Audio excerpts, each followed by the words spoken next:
free posters for the kids. Cheer the good guys, boo the bad guys.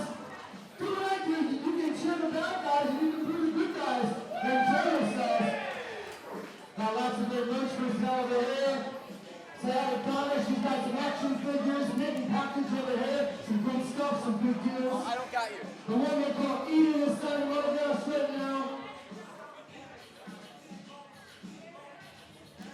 Shit. I do not have you.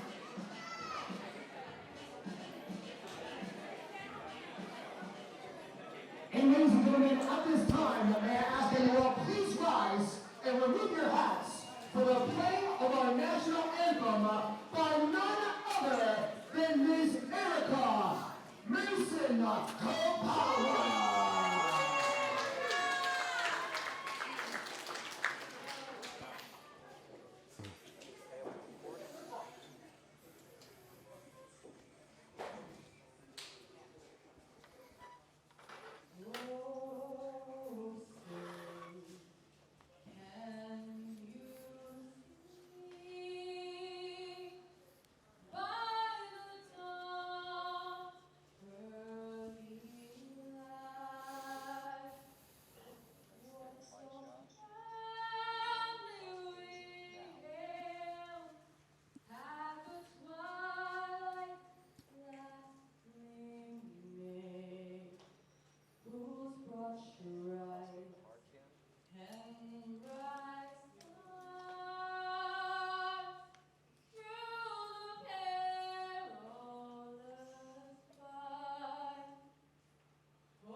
Welcome, ladies and gentlemen.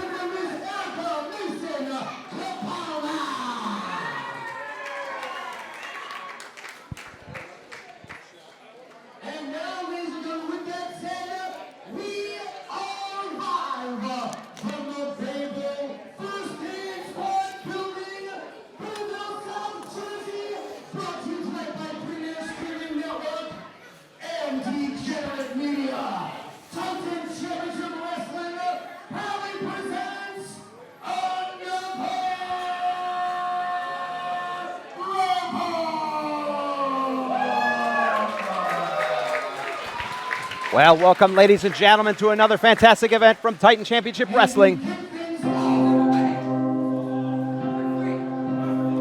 Well, I was going to say welcome to another level, but before David Adams could properly introduce the show, that's Anthony Gangone's music here. Dr. Sleep making an appearance here. This is not on the run sheet, and David Adams is not the only one surprised, Alex. Well, wherever Anthony Gangone has gone here in Titan Championship Wrestling, especially since losing his TCW and Funhouse Heavyweight Championships, he has left a trail of chaos and carnage in his wake. And there he is, Dr. Sleep himself. And this doctor does pay house calls. And right away, David Adams smartly gets out of the ring. Thank you, everyone, for joining us here. Yeah. Wait a second. Jeanette, great photographer here. Let's give us A lot of applause here. Hold on, there's something different about you though. You have like a glow. Wait a second, take that time. There is life in this body. Jeanette is pregnant, as announced on social media. Well, You are pregnant. well, how nice of Anthony Gangone to give Jeanette her flowers, expecting her first child. I don't like that look on Gangone's face, though. Do you mind?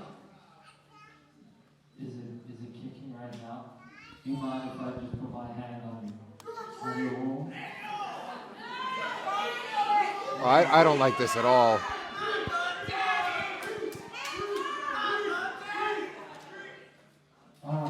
Gangone is... And here comes Jocko to end this this celebration, if you will, on the part of Dr. Sleep Anthony Gangone, a man who has. See, Jocko, I don't know why you would come out here. I don't know why you would come out here. We're just having a moment here. We're congratulating her. Yeah. You and I, we're done. We're done. Last month, the last time I was here, we're done here, man. How did that work? I do know there is one guy that is interested in you. He's interested in that title. Oh, wait, Jocko, watch your back! And Aaron Roxas. And now we know what this was all about. This was Anthony Gangone brilliantly luring Jocko. Well, we have seen this newfound alliance between Aaron Roxas and Anthony Gangone since Monsoon back in January. And here comes Jay Outcast with a steel chair looking to make the save of Jocko, one of his mentors in this business. Well, Anthony Gangone had business, unfinished business with Jocko, but newly crowned television champion, American television champion, Jay Outcast. Ladies and gentlemen, I'm glad you're happy to see me, Anthony. You too, Rox. Ladies and gentlemen, we have a celebrity in the building, the Shermanator.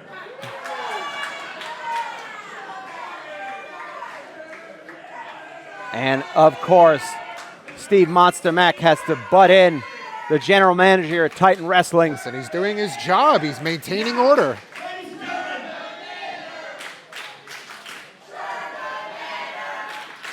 That is one of my favorite chants here at Titan. You would like that.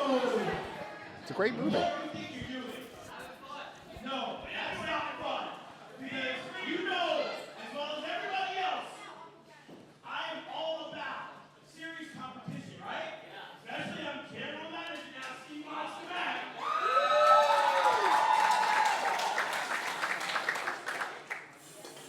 Seriously though, if you ever try anything like that again, Anthony, I will personally fire you.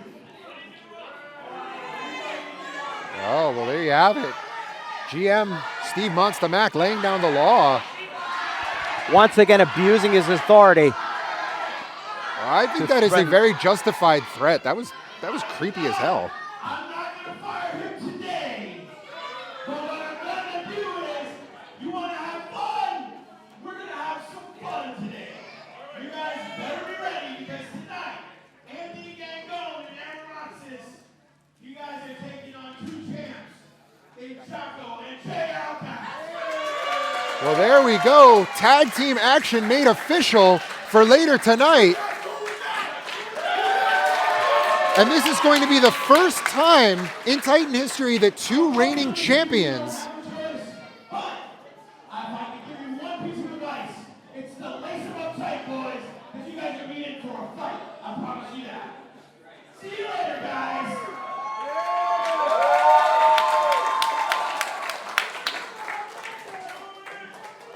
Well, Anthony Gangone and Aaron Roxas not achieving their goal in mind here, which was to take out Jocko. Anthony Gangone has a lot of personal business, and some of this might stem from the reality that he wants vengeance for losing the heavyweight championship, something he has never recovered from here at Titan Championship Wrestling.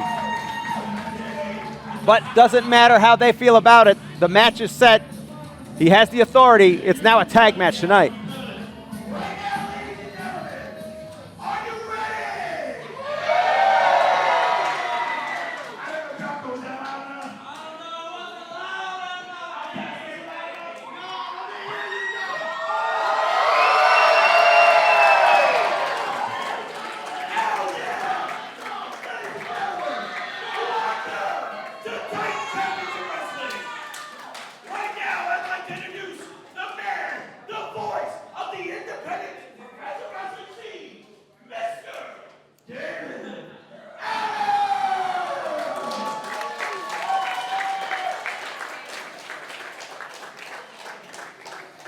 Not gonna lie, I like the way that announcement said. Thank you very much, gentlemen. Good luck in your match tonight, gentlemen. Thank you. You heard Mr. Steve Mack, Steven Mack, the general manager, who's ready for some TCW.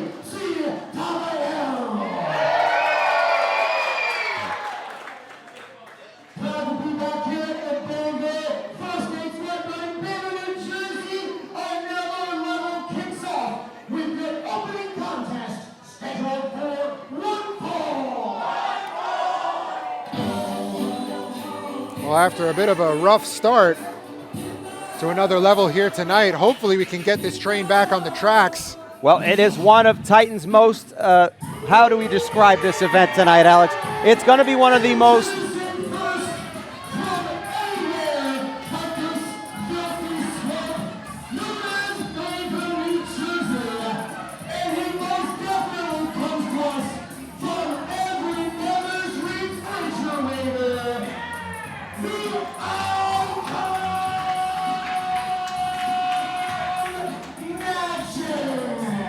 Well, this, another level, is going to be maybe the most exciting event in Titan Championship Wrestling history, and that's saying a lot. We have 3 championship matches, an ambulance match, a street fight, and a 30-minute Ironman match.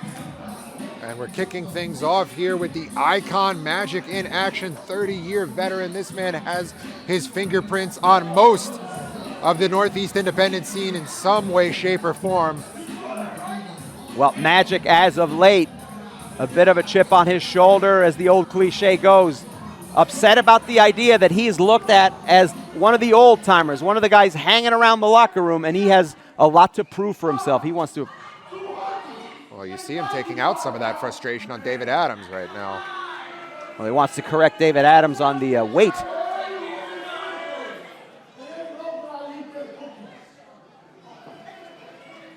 Well, David Adams needs to do a better job researching. I agree with Magic.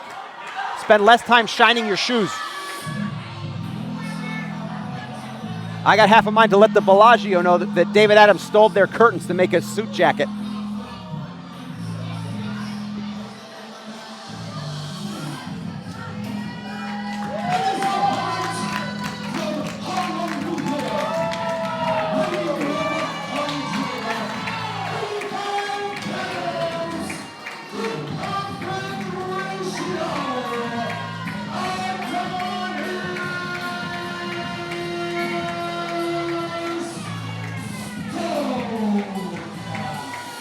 Adonis Stone, one of the chosen 10 from last year's free-for-all, has been carving a path for himself here at Titan Championship Wrestling over the last calendar year. And perhaps poetic justice, because earlier today at the free-for-all, Adonis Stone was promoted by CEO Billy Fetsky and named a full-time, full-fledged member of the Titan roster. Well, he's been working very hard, taking advantage of his opportunities over the last year, and it's a big deal. But his first matchup tonight, his reward is a contest against a 30-year veteran in the form of Magic. Well, Magic definitely with both the size and experience advantage in this matchup.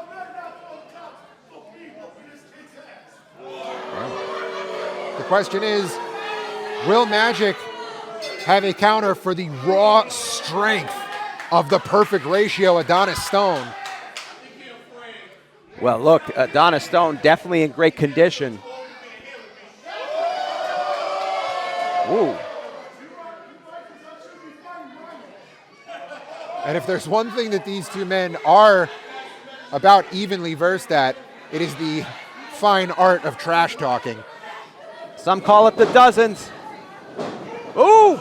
And right off the bat, you see that raw strength I was talking about. I mean, do you know what it takes to lift somebody who is significantly bigger than you and just drop them on their back? Adonis Stone got quite a few seconds of hang time on that spine buster. And that's the interesting thing of this contest. Adonis Stone, definitely the strength advantage, definitely the physique advantage. Monster with the size advantage, but also the veteran advantage, the age advantage, the wisdom advantage. You see that wisdom on display right now as Magic bides his time on the outside, regrouping, catching his breath, putting together a game plan in his head of how exactly he is going to chisel apart Adonis Stone. But Adonis Stone waiting for no one and catches Magic with a dive.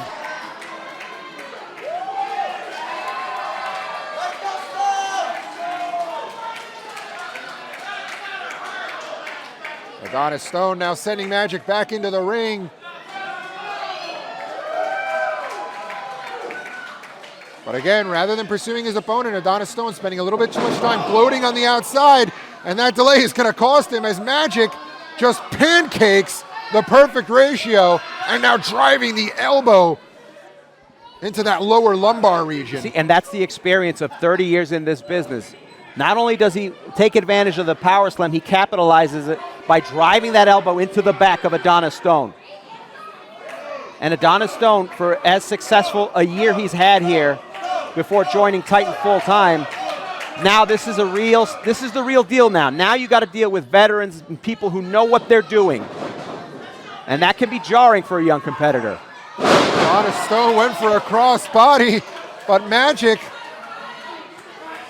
with a Samoa Joe-esque counter. Well, listen, Magic's been around 30 years. He might have done it before Samoa Joe. We don't know. Entirely possible. But again, that's unfortunately for Adonis Stone, there's a lot of enthusiasm. He might be almost overexcited for this match. You know, it's a big deal. It's his first full-time promotion to Titan. And Magic teaching Adonis Stone a very important lesson that respect in this business is to be earned. You saw him just unceremoniously scraping the boot on Adonis Stone. And Magic just putting all of his weight behind that one.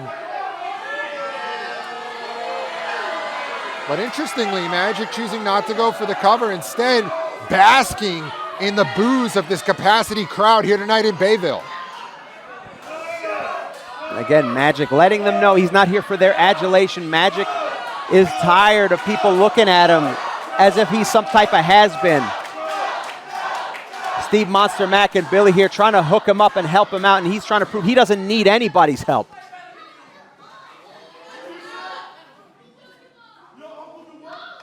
Magic looking to show he's no charity case.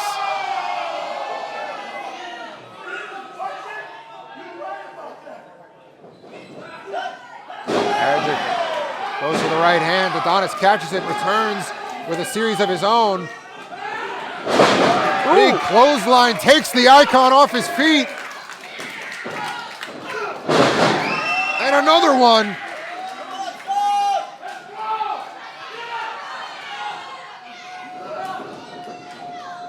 Oh, whoa, whoa, whoa, Once again, pound for pound, one of the strongest men here in Titan. Big Samoan drop from Adonis Stone. I mean, you gotta be impressed by the strength and the agility. Oh! Moonsault from the middle rope, but Magic just able to roll out of the way. You see, Magic is too smart for that. Just when Adonis has some momentum, Magic is able to find a way. Oh, but did you just see Magic with not one but two kicks to the groin? Referee did not catch it. As far as the ref is concerned, it was a Muay Thai clinch style knee to the solar plexus, but can Magic do it? Here we go, 1, 3.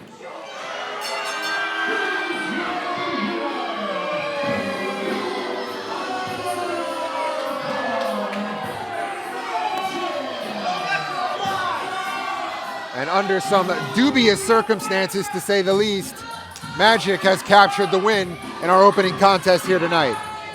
It doesn't matter how it happened. The ref didn't see it, but what we did see was the 1, 2, 3 as Magic is victorious. Not exactly the way that Adonis Stone probably envisioned his main roster debut to go here in Titan. Listen, in order to survive 30 years in this business, you got to find innovative ways to win and be successful, and Magic has done just that tonight. And for Adonis Stone, he's going to need some consoling and some ice cubes, to be honest. Hurt physically, I don't know what's worse for Adonis Stone, the groin or the pride that's going to be affected tonight. But either way, he's going to have to come back from this.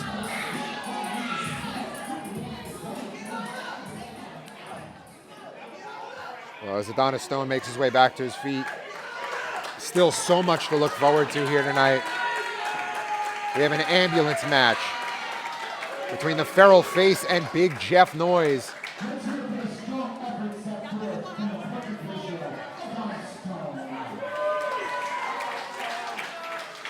We have that street fight. Brothers turned enemies. Daniel Riley versus Casey Lycan. And of course, our main event, 30-minute Ironman match. PJ Savage defends the heavyweight title against Jay Boujii. And a quick reminder, ladies and gentlemen, be aware about emergency exits. We have one towards the back of the venue in the right corner.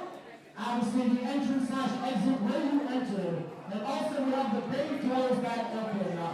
Another announcement, Bayville First Aid Squad is selling the food right outside the main door.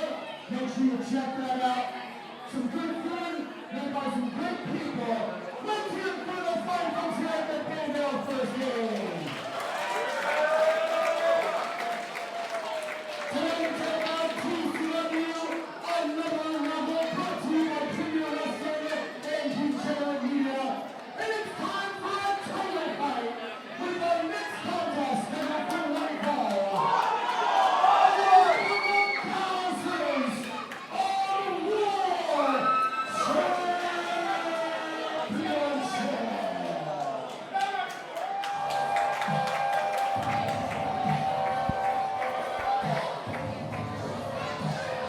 Well, one of 3 championship matches tonight, Alex.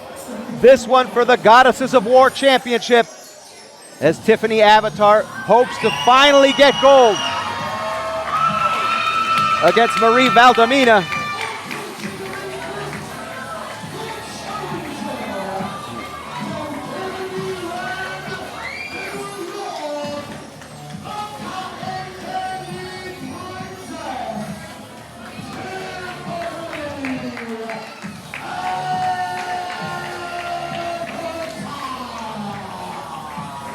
And this championship contest, Harry, has been a long time coming. 1 calendar year to be exact, because it was a year ago, almost to the day, that Tiffany Avatar first stepped foot in a Titan ring as part of last year's free-for-all. Well, she's earned her opportunities here, but the one thing she hasn't been able to do is get gold against Marie Valdina, who's held on to this championship for over a year at this point in a dominant title reign.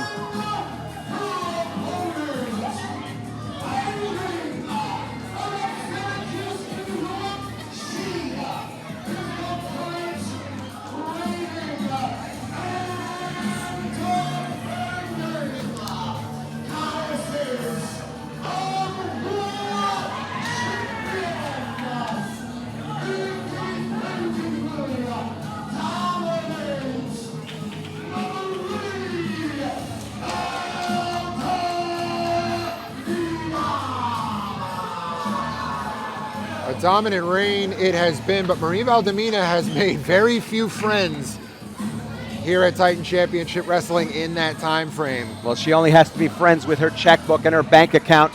She has been a dominant champion, and sometimes when you're at the top, it's lonely at the top.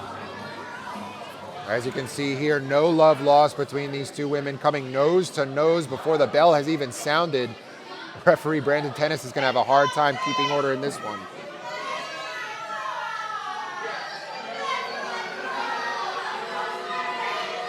Tiffany Avatar has been very impressive over the last year. There is no doubt about that, but we have to be realistic of what she is going up against here in Marie Valdina.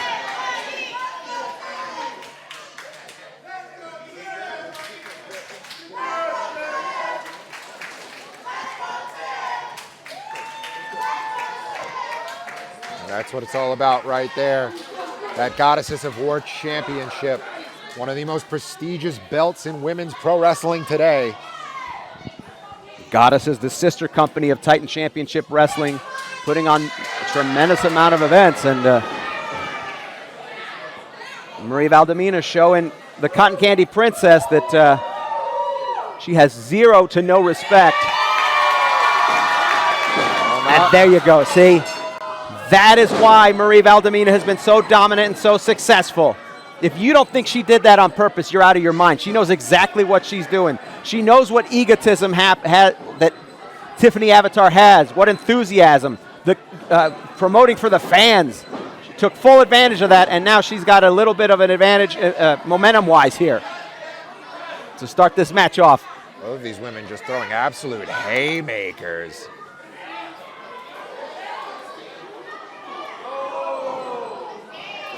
Marie Valdina, side headlock applied. And into a takedown. But Tiffany Avatar, that leg scissors, and Marie Valdina has the rope. And that's the intelligence of Marie Valdina. She knows her positioning. That's what it takes to be a champion. It's not just overpowering your opponent. It's not just getting the 1, 2, 3. It's knowing where you are at all times and taking advantage. Tiffany Avatar follows Marie Valdina to the outside, but again, more mind games from Valdina, playing possum and luring Tiffany Avatar into a vulnerable situation. Big knife edge chop nearly caves in the chest of the Cotton Candy Princess. Now you see the key word there you used, Alex, is lure. She lured Tiffany out of the ring and got her in the position that she needed to take advantage right now. And the Cotton Candy Princess is in big trouble at this moment. Valdina sending Tiffany Avatar face first into that steel post. And the women's champion is firmly in control in the early goings of this matchup. Sending Avatar back into the ring.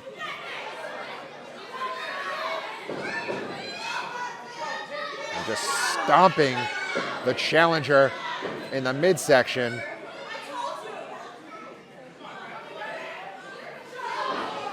And now with the extra leverage of that top rope, Marie Valdina just driving all of the air out of Tiffany Avatar's chest.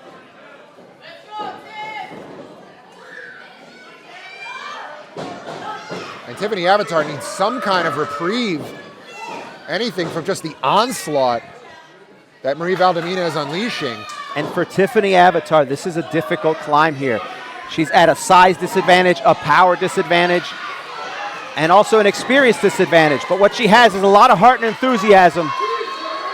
You see Avatar taking a very methodical approach, at least to the extent that she can, try to chop down the oak tree that is Marie Valdina. That's what makes somebody a good champion, not getting thrown off when things aren't going in your favor, composing yourself and regrouping.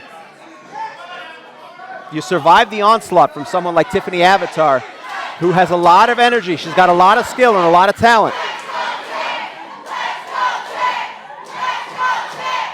Valdina now perching Tiffany Avatar on that top turnbuckle.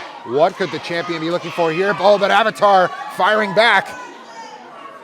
Well, she's perching her up there. It's not for a resting period for sure, but Avatar hoping to keep Valdina. But all it takes is just one swat, one strike from Valdina to neutralize Avatar, and a big Samoan drop that could from be the it. Goddesses of War champion. And you could see now we see that frustration starting to set in. Yeah, that dismay on her face, and that could be the only downfall, the only Achilles heel, if you will, for Marie Valdina. Valdina with the chin lock now applied, but Avatar gets her feet on that bottom rope, Valdina, right back to those clubbing blows. She can be so dominant at times that it becomes very frustrating for her when she doesn't put an opponent away. If Tiffany Avatar can take advantage of that frustration, maybe she can pull this off. We saw Avatar using that jawbreaker to finally create some separation. Series of forearms here. Avatar sweeping Marie Valdimina's legs out from under her, setting her up perhaps. Ooh, big double knees. Getting her to the center of the ring. 1, 2. Marie Valdina just kicks out. The challenger from Candyland, New York. So close to becoming champion, but not close enough. And now changing gears here. I like this, a different strategy here. Maybe going for a submission hold, a reverse STF, if you will. Wrenching on the neck. Very innovative submission hold. You see Tiffany Avatar using her flexibility to get as much leverage as possible. But Valdina using her size to get out of it. But 1, 2. But out for a 2 count. Just quickly enough, Avatar able to get a knee to the face. And again, now going for another submission maneuver here. And this is great positioning in the center of the ring here. But Marie Valdina trying to use her body weight to roll Tiffany Avatar backwards into a pinning predicament. Oh no, it's over! Marie Valdina tapped! We have a new Goddesses of War champion!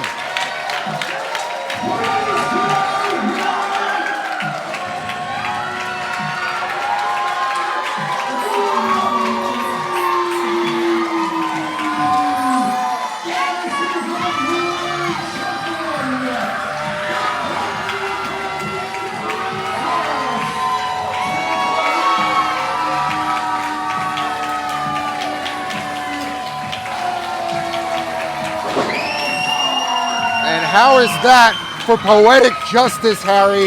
A year in the making, this very same building that Tiffany Avatar debuted for Titan Championship Wrestling. She finally wins the big one, defeating the Goliath that is Marie Valdina. A huge upset from out of nowhere. The Cotton Candy Princess has finally done it. She is now the Goddess of War champion. But wait a second. Amity LeVay has just come through the curtain and is making her way to the ring with what can only be described as a sinister grin upon her face. Well, maybe she's coming to congratulate the new champion. I have my doubts about that.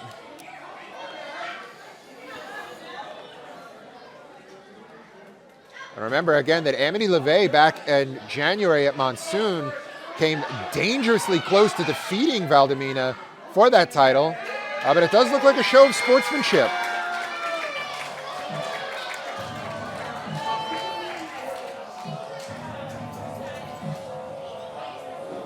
Ooh! See, I knew she was going to do that. There you go. That's what I'm talking about. Looks like I spoke too soon. And because just it looks like Amity LeVay is calling her shot as the next challenger for that Goddesses of War gold. And Tiffany Avatar learning the first lesson of being a champion. Nobody is your friend. Tiffany Avatar has a target on her back.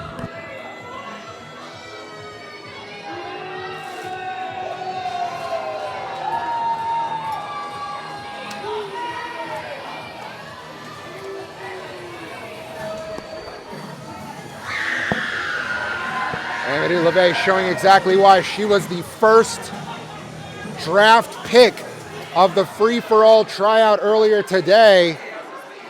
Not exactly the title celebration that Tiffany Avatar probably envisioned.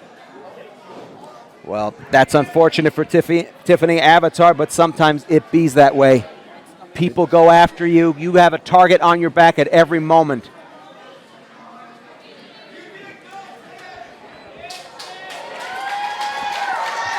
The newly crowned champion getting to her feet.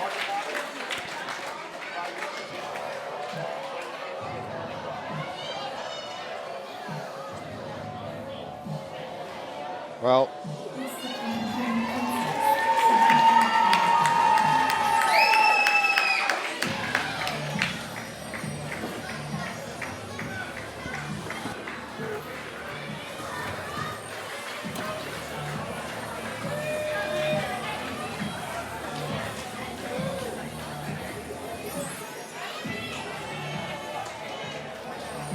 History has been made here on Premier.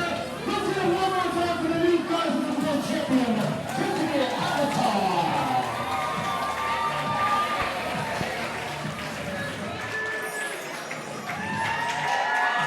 history's been made. A new champion crowned, and we're only at the second match, Harry. Well, a big event tonight. Only one of 3 championship matches, and let's not forget everything else going on tonight, Alex. We're talking what?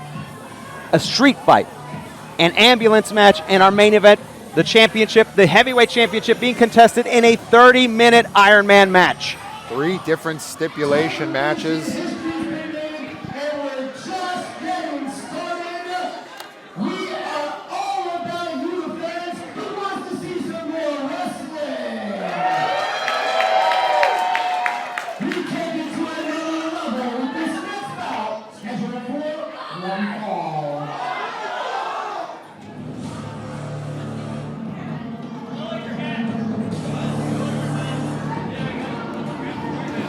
Well, as we continue with another level here on the Premier Streaming Network, the return of the new Michael Fain. The present, future, and best. We last saw Michael Fain in action last month at Wrestlers to the Rescue. That's right, and this new Michael Fain, the new change is paying off on a win streak, Michael Fain. What? Wait a minute.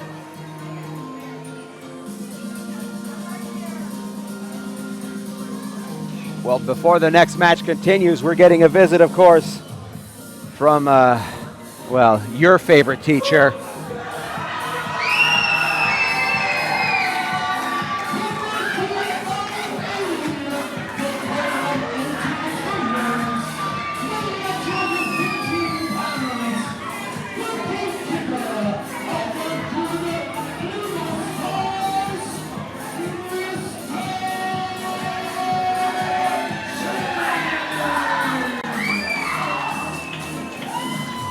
And Mr. James has quite the class tonight, Harry. 200 strong here tonight in Bayville.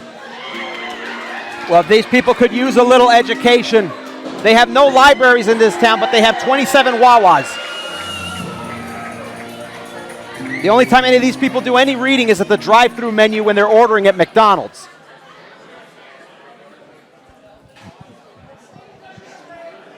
Evander James, a personal favorite of mine, I am a teacher as my day job after all. Wait, you teach? Don't act so surprised, Harry. Oh boy.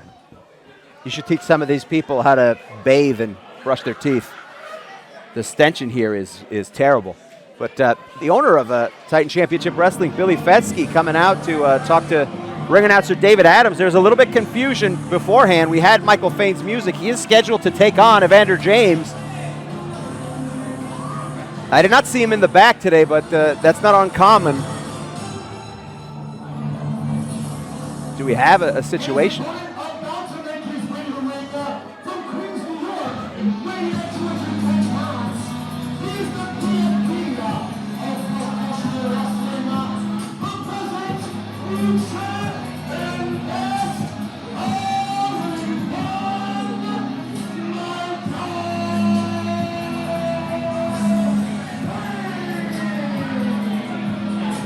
Well, David Adams stretched out that ring intro about as long as his vocal cords would allow, but still no sign of Michael Fain.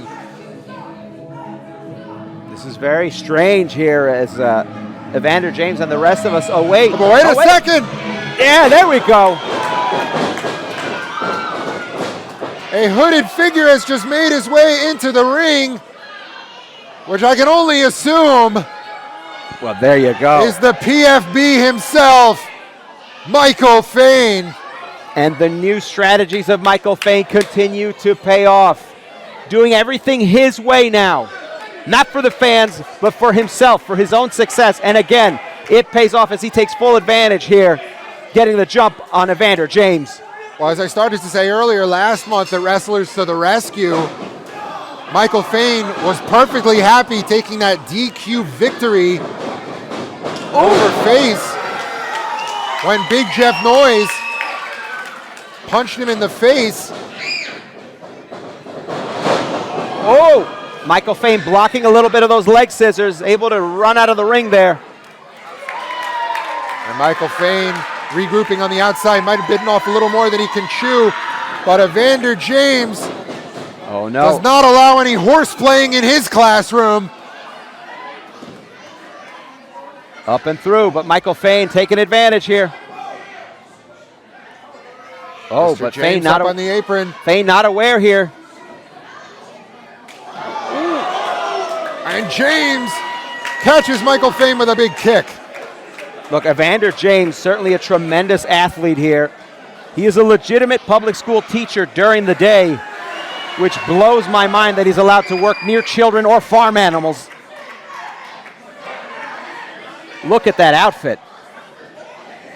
Listen, as a fellow novelty shirt enthusiast myself, I endorse Mr. James's fashion sense. Your shirts are disgusting, that's for sure, but this is on another level here. It looks like a piñata exploded. Listen, there's a place for pineapples. On pizza, yeah, not so much. On Evander James's shirt, I'll take it. It is beyond me how this man is a public school teacher. But Evander James, public school teacher by day, professional wrestler by night. He's found a lot of success, especially over the last several years. Well, Evander James also in action last month in Bayville, where he came very, very close to defeating one Jay Boujii, who we'll see in action in an Ironman match later tonight. Michael Fain floats over. Oh, no. But it looks like Fain... He landed awkwardly. Might have just tweaked his knee, or maybe a little more than tweaked it. Referee holding Evander James back.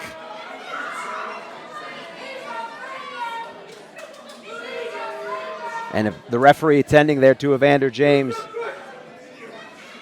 Michael Fain might be hurt. It's a good thing we're in it. There we go. Oh, and Michael Fain playing possum. Outsmarting a public school teacher. See, this is why they don't get paid the right amount. Michael Fain feigning an injury. There you go, using your vocab. I like that. Oh, yeah, I was proud of that one. Well, Michael Fain teaching Evander James a couple lessons about the professional wrestling business. You don't always believe what you see.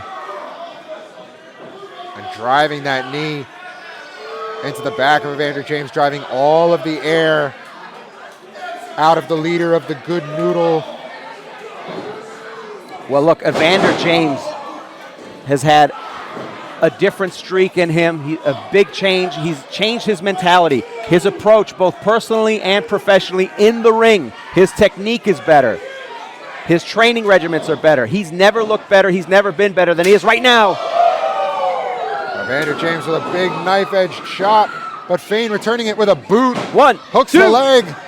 Only enough for a 2 count.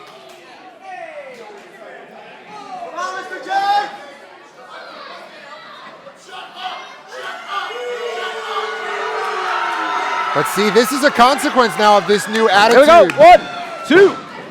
Fain concerning himself a little too much with what the crowd thinks. A cradle pit. 1, 2. Fain looks like went for a sling blade. But Evander James able to put the brakes on, but there was no braking from that.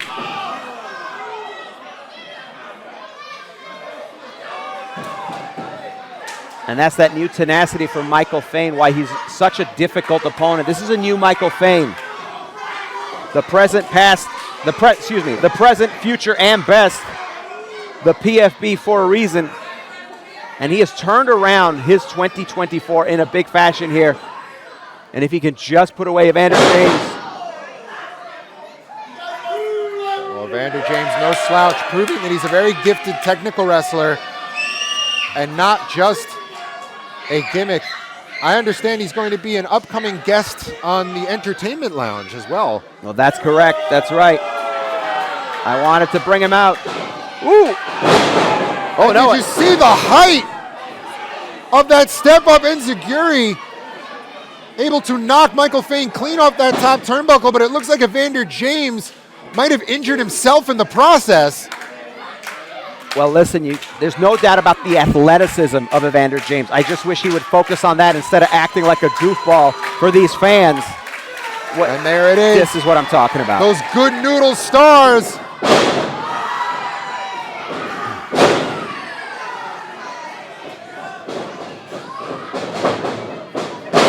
Pop-up powerbomb. Oh, Michael Fain. And this from is, Evander James, excuse me, and Michael Fain is seeing stars in more ways than one. Ooh. Big lariat to the back of Michael Fain's head. And see, this is exactly what I'm talking about. Evander James had the opportunity to put Michael Fain away. Instead, what does he do? He's goofing around for, what do they call these? The good eagles? The good noodles. The good noodles.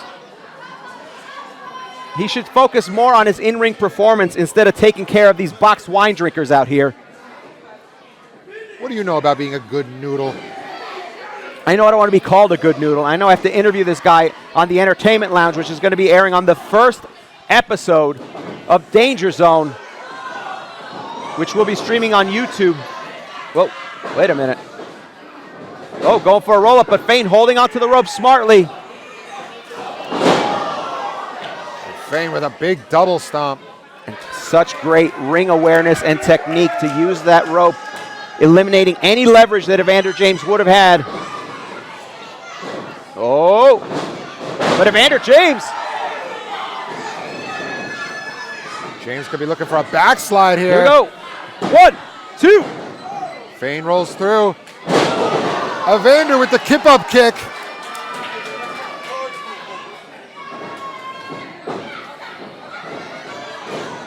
And Michael Fain throws James out of the ring, but James holds on. Oh, no! 1, 2. And somehow Evander James wills himself to kick out of what I thought was a finishing pinfall. And there you see that facade, that new attitude of Michael Fain starting to crumble before our eyes. Muscles James up onto his shoulder. James slides in, waistlock applied. Fain turns it around. Oh, going for a roll-up here. 1, 2. And for Michael Fain, a lot to prove here tonight. Oh, no! A cutter from out of nowhere. But smartly, Michael Fain rolling out of the ring. This is a lot. This means a lot more than just a victory for Michael Fain. He wants to show how he should be the #1 contender for the Mob Fi TV America Championship. Evander showed a lot of promise at the last show against Boujii. But what he's up against is a Michael Fain who is empowered and wants that opportunity. He's tired of being screwed by Billy Fetsky and the management here. But it looks like Evander James is at the top of the class. Whoa! 450! If he could just get the cover on. 2. And Michael Fain just got his foot on that bottom rope. Well, another lesson for Evander James. You got to know your ring positioning. Maybe if he spent more time doing that and focusing on ring awareness instead of futzing around with stickers, he would have known that. But going back to the top, maybe going for it one more time here. If at first you don't succeed, try again. But the 450 splash is the epitome of a high-risk, high-reward move. It did not pay off. Emphasis on the risk. And wait a second, Michael Fain has his hands on the official who shoved Fain away, and in the process, inadvertently crotched Evander James on that top turnbuckle. Big cradle pile driver. 1, 2, 3. And that's going to be all she wrote.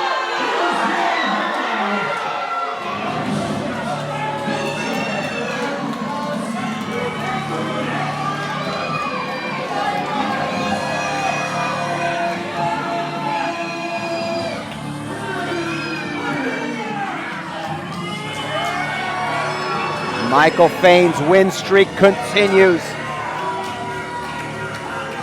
However you get it done, by hook, by crook, or by pure luck, Michael Fain is the PFB of Titan Championship Wrestling.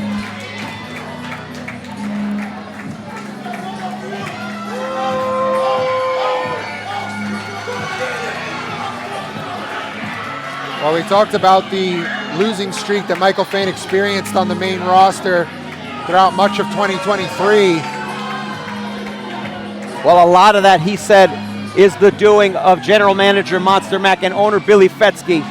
And maybe this victory right now propels Michael Fain to where he should be, where he feels he should be as the #1 contender for the Mob Fight TV America Championship.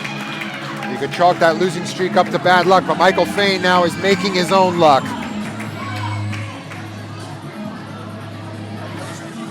And for poor Evander James, 0-2 now here at Titan Championship Wrestling. A lot of spirit, but spirit don't mean squat.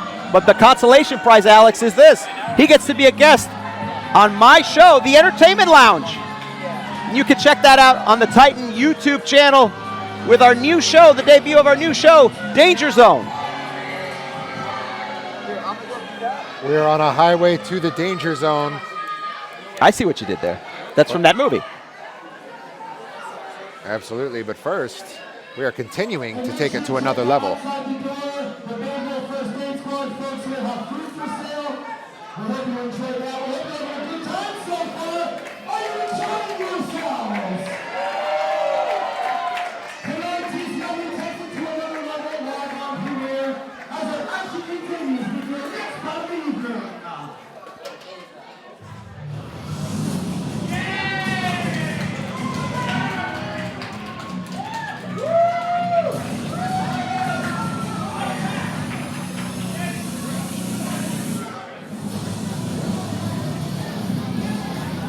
Well, Harry, it was raining earlier, so I think it's a bit overcast tonight.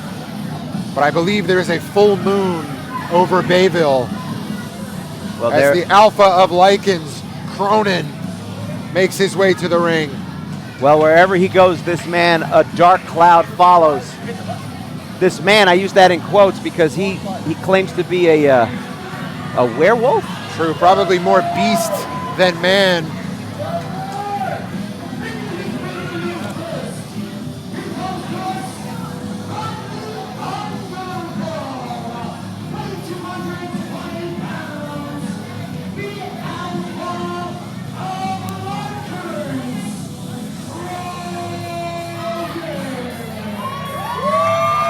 There you see that grotesque, bestial face of Cronin. And despite having been here at Titan Championship Wrestling for several months now, we still do not know much about Cronin, where he came from, what he wants. All we know is that he has left a path of destruction in his wake.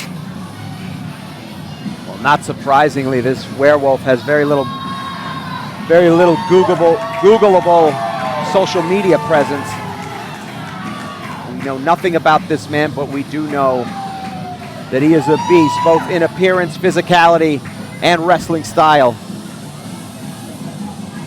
How he got here to Titan is a mystery. What he's doing here, we still need answers. TKO Kosenko, Elijah Eden, all have fallen before this monster that stands before us. Ah, great. The only thing more disturbing than Cronin is the singing voice of Stan Michael.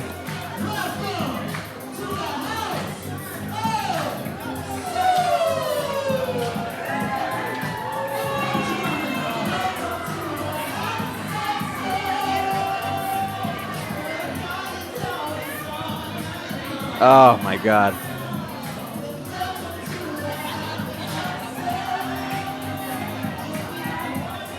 Alex, are you dancing, for God's sakes? I'm getting a little jiggy with it. Stan Michaels brings out my inner soul. Be careful you don't hurt yourself.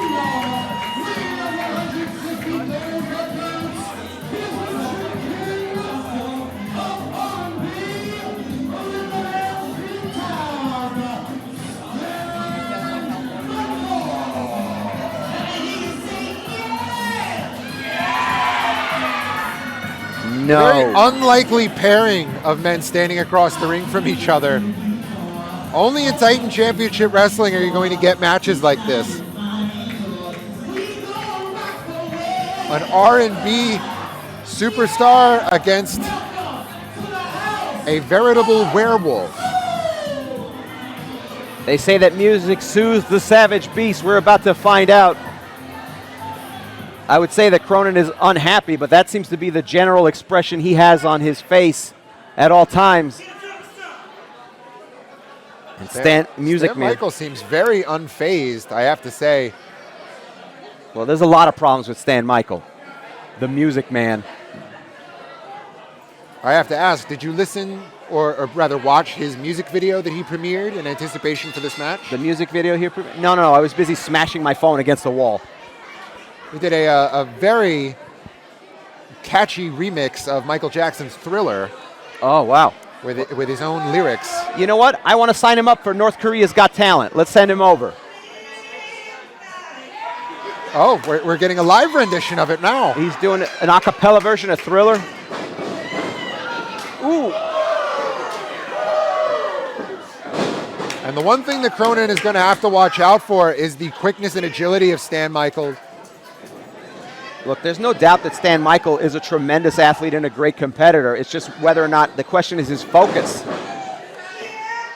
He's so busy doing a traveling karaoke show that you wonder if he's actually going to achieve something in the ring there, or if it gets in the way. Well, Michael very wisely maintaining a low center of gravity with that side headlock. Ooh. Leapfrog, drop down from the Music Man. And a big kick takes Cronin off his feet. Another drop kick, maybe the Music Man, Stan Michael. Big corner splash from the Music Man. Ducks the clothesline from Cronin. The flying leg scissors sends Cronin out of the ring here. And if there's any emotion we might see on Cronin, it would be frustration at this point. Ooh. And Stan Michael slipping through the ropes and catching Cronin with a kick. See, I respect him going right after Cronin, but no, Cronin just snatching him out of midair. And driving Stan Michael's spine first into that steel post. Yeah, he's not going to be singing any happy tunes after that. He's going to need some Ice Ice Baby after this match. Why would you insult Stan Michael that way, lumping him in with Vanilla Ice?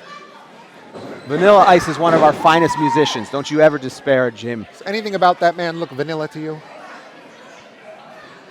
He's a dangerous gangster, as we've learned. But back to the matchup here. Look at the clubbing forearm. Look at the muscle definition. That's inhuman. That's the type of muscle you'd see on a wolf or a moose. Just the strength and the violence with which he clubs those fists against the face of the Music Man. Big right hand from Cronin. But Michael firing back. Big ripcord clothesline. Almost decapitated the poor Music Man. What could Cronin be looking for now? A snap suplex. And this is a pace that favors Cronin, methodically stalking the Music Man, Stan Michael. And sending Stan Michael into that top turnbuckle. Look at the force of those strikes from Cronin, an uppercut. And not so much strikes as they are slashes. Almost a claw-like movement. Well, certainly not. I certainly assume he wasn't trained in some type of wrestling school, believe me. 1, 2. Kick out from Stan Michael. And I have to say, since Cronin has arrived here at Titan Championship Wrestling, I don't think I've seen him struggle this way against an opponent. Well, look, Stan Michael is not an easy victory. He has a lot of skill, a lot of talent, high-flying maneuvers.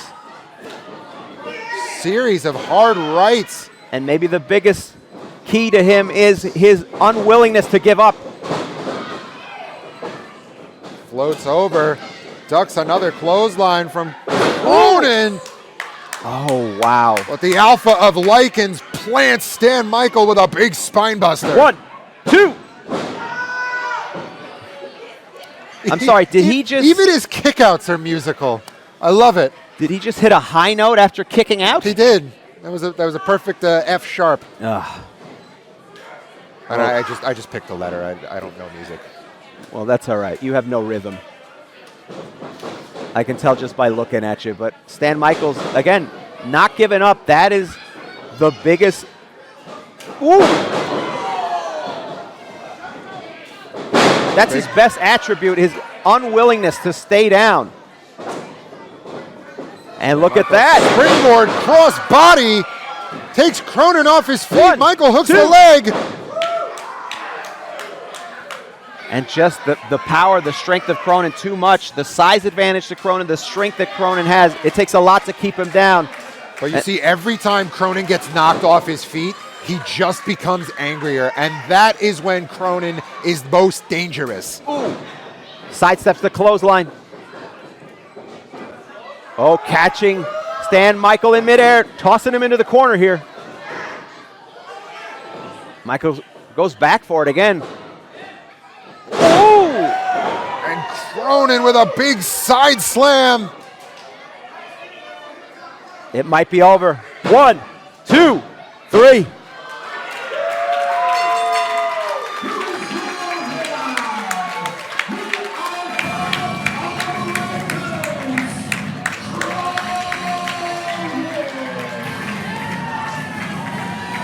Well, it looks like Cronin's hunt here in Titan Championship Wrestling continues.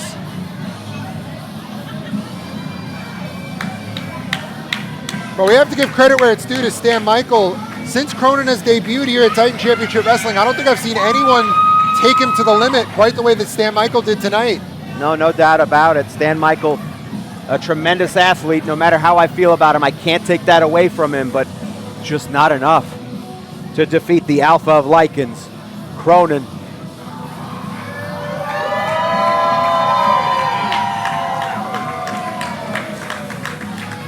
So you see Cronin howling at the skies, inviting the Bayville faithful to join his pack.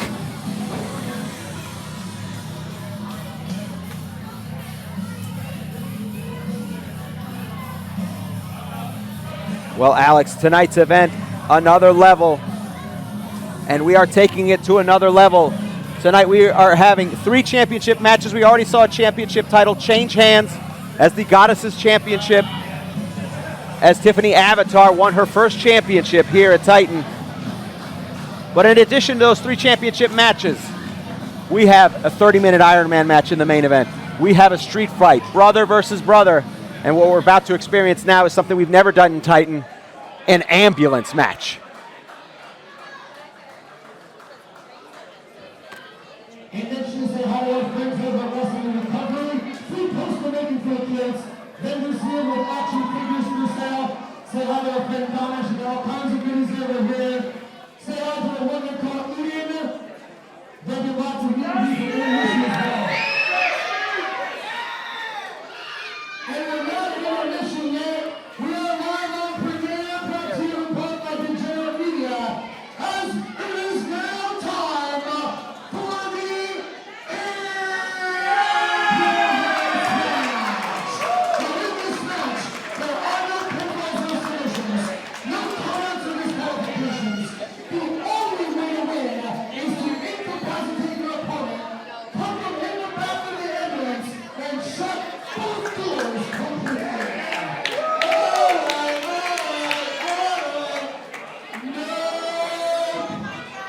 David Adams, you are the best at what you do, but I'm going to do this show now if you don't mind.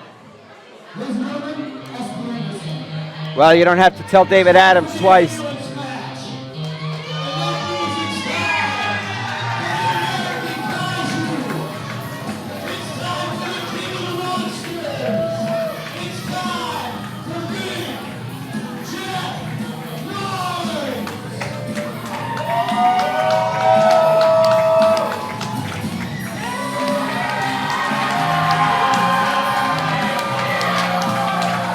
And for some reason, Harry, when Jeff Noyze stepped through that curtain, my chest started really hurting for some reason. Yeah, well, listen, maybe the best match I've had a chance to call in my career, the Rumble that you decided to enter in last minute without telling me, and rightfully so, almost had your chest caved in. And it was my thrill to call the fact that you were the first one eliminated, tossed right over the top rope and onto the back of your head. Thank God you were wearing a bicycle helmet during the Wrestlers to the Rescue Battle Royal. The bicycle helmet did not help my rib cage. Well, maybe try it again. Let's see. Let's try something different. I'm going to respectfully decline on that. Big Jeff Noyze has a kendo stick tonight. Well, lucky for you, he didn't bring that with him. It was just his hands doing the damage. But tonight, an event that's going to be far more intense than that Rumble was for you. Because this is a matter that has gotten out of hand, and the only way it's going to be settled is in an ambulance match. A first for me, a first for you, and a first for Titan Championship Wrestling.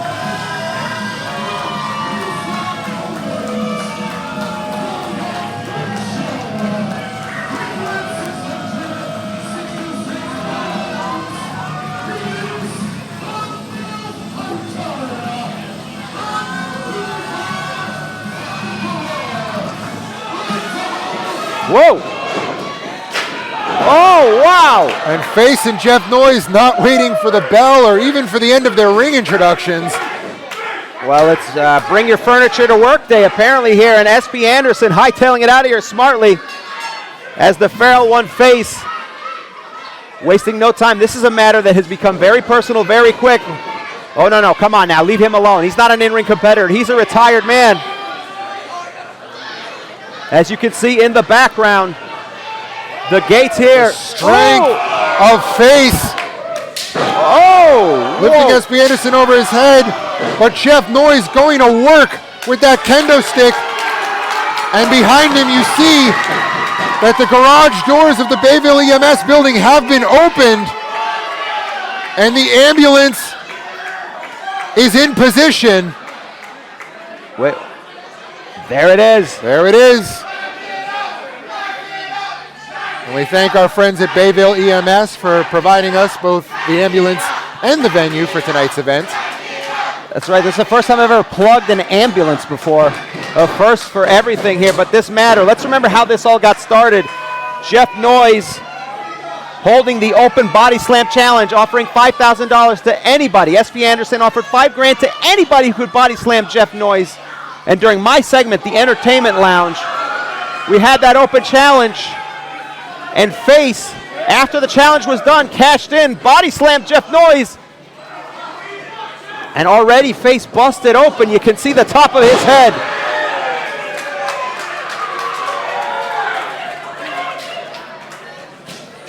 Oh no, this is a bad position for the Feral One Face. And you see Jeff Noyze, those plus-size boots stomping into Face and now choking the Feral One out on that middle rope. And let's not forget Jeff Noyze debuting at the Mount Olympus Rumble, an impressive debut, throwing so many competitors out.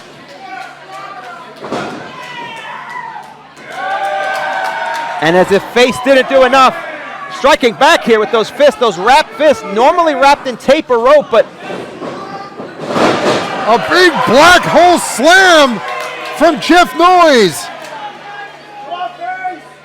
And this is revenge for Jeff Noyze and SB Anderson after not only did Face disrupt the body slam challenge, but he also interfered after the fact with a steel chair, claiming that Noyze cost Face the #1 contendership for the Mob Fight TV Championship.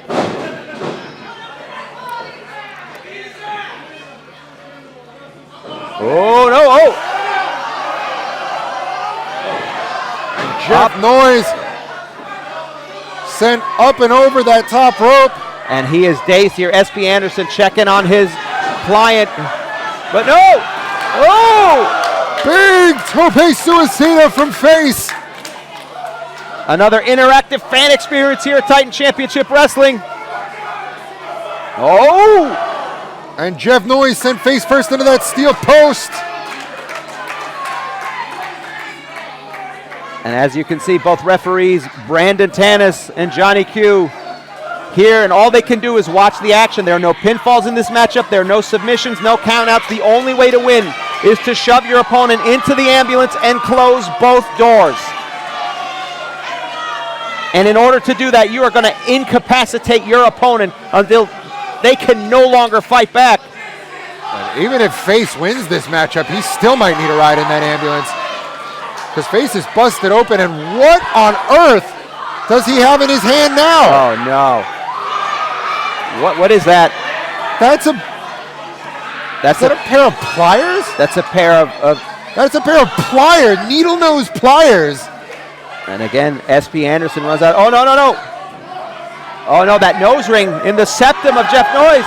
And Face going for that nose piercing with the needle nose pliers. Oh my God. Oh my God. Jeff Noyze able to rake the eyes of Face. The nose ring is still intact, but my goodness, just a testament to the sadistic nature of Face. Driving that steel chair right across the back of the American Kaiju. And look at just how strong Jeff Noyze is. He bounces right back. I mean, I know he's in a tremendous amount of pain, but it shows you what it's going to take for Face to have to put down Jeff Noyze to get him in an ambulance. You can't even keep him down. Face might have bitten off a lot more than he can chew in this contest. Big uppercut from Face.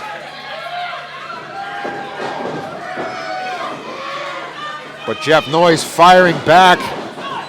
Irish whip into the corner. That's not a position Face wants to be in. Face gets out of the way. Drives that shoulder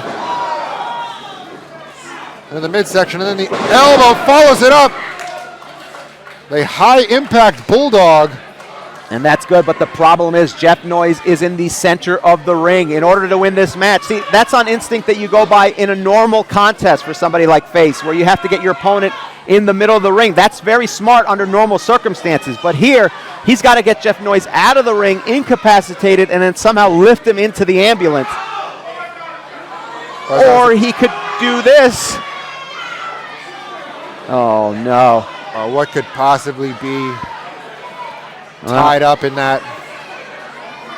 I'm sure it's not Halloween candy. That's for certain. Well, I would say probably not. Oh no, this is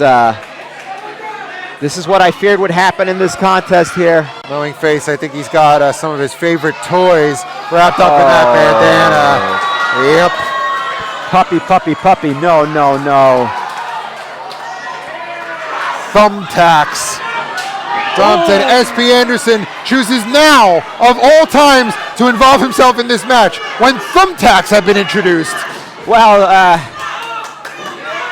SP, trying to protect his client here, but not the best time. Oh! Jeff Noyze with a low blow. It's all legal in this type of matchup. Oh! A choke slam into the tacks!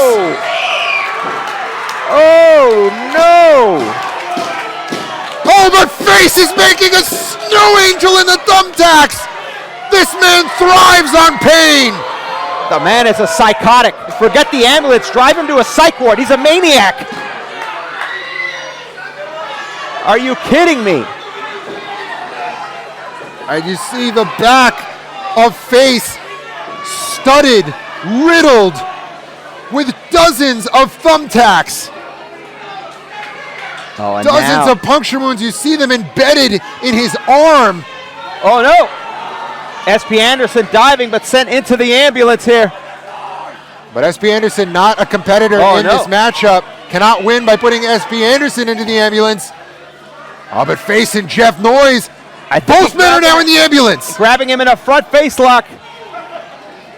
Both men in the ambulance, but remember, you have to get your opponent into the ambulance and you have to close both doors. Oh, wait a second. Both doors have been closed, but I think referee Brandon Tan is closing the door by accident. Does this mean that we end in a draw, or what is? Oh, but wait a second. Face is going to be the first one to emerge.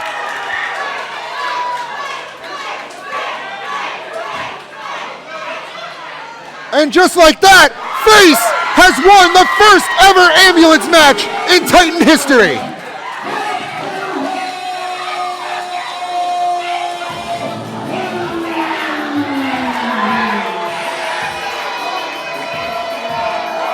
I don't know who took more punishment in that matchup, the man who is in the ambulance or the quote-unquote victor, the feral one, Face. Kendo sticks to the back, cut over his forehead, steel chair to the spine, and then thumbtacks. And somehow he emerges victorious against the American Kaiju, Jeff Noyze. Oh, wait a second.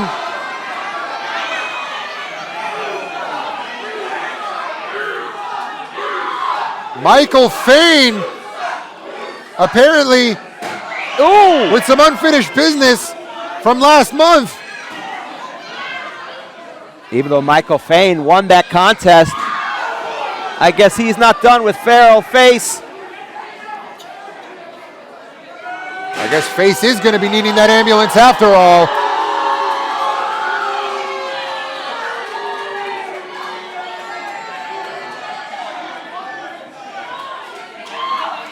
Ooh! Bashing the head of Face with that ambulance door.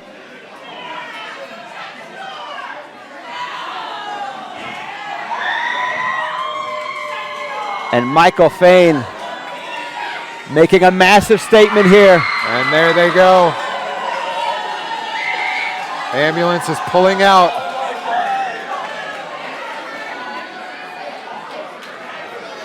And just like that, the present, future, and best, Michael Fain. Na na na na. Na na na na. Fain, Fain, Fain. Goodbye. Incredible action during the first half here at Titan Championship Wrestling. We said it would be on another level, Alex, and we did not lie.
Oh boy. Turn this on.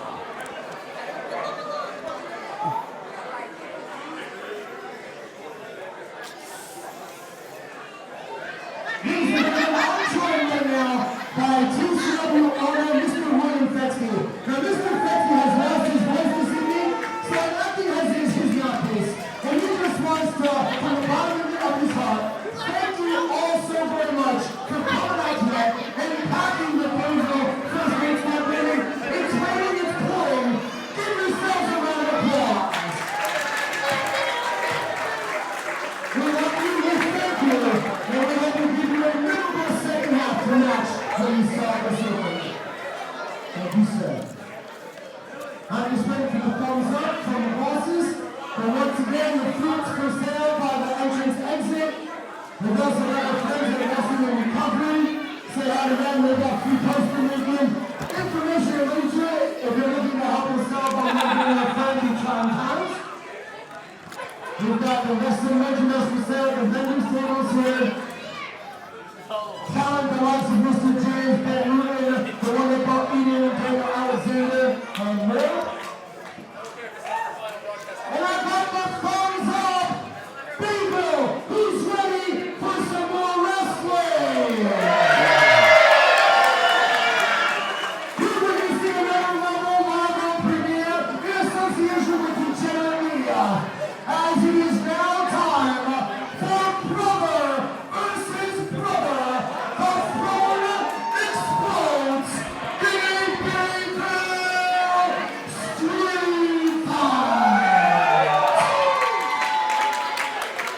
Ladies and gentlemen, welcome back to Titan Championship Wrestling, another level. We left off the first half with violence, and we are going to begin the second half with even more violence. Well, we promised that we were going to take things to another level, and this feud is going to another level between the Deadly Sins and the Throne, as it's now brother versus brother in a Bayville street fight. Oh, wait a second. Daniel Riley not wasting any time here. This is a peculiar predicament for these two. Once tag team partners, once brothers, now competitors in a violent street fight. Ooh, oh no. And Casey Lykon sent face first into those steel ring steps. And that particular set of ring steps, there is no give. As these two former tag team partners, up until just a month ago at our last event, Wrestlers to the Rescue, Daniel Riley saying he doesn't want to do this, now forced to join. Daniel Riley again forced to join the Deadly Sins against his will. And you can see right there, these two men know each other so well. Ooh. They've ridden together, they've fought together, they have bled together. Daniel Riley losing that match against Frankie Picard. The stipulation was that if he lost that match, he would have to join the Deadly Sins. And you see there's a slight hesitation from Casey Lykon. The last Throne, Casey Lykon. And this is it's a difficult situation for him. Word in the back is that Casey was trying to get a hold of Daniel Riley before this to put a stop to this, but Riley refused to return any of his phone calls, any of his text messages. Ooh, a shot to the ribs. Oh no. Oh! And it was during your interview segment last month, Harry, the Entertainment Lounge, a huge Beal sends Casey Lykon halfway across the ring. It was during your segment, Harry, the Entertainment Lounge, where Daniel Riley, at the behest of Frankie Picard, laid out Casey Lykon, knocked him unconscious in the middle of the ring.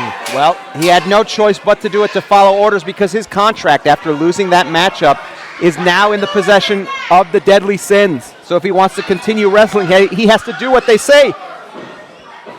And each man now armed with a crutch.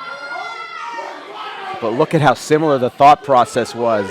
By coincidence or not, they both reached for a set of crutches.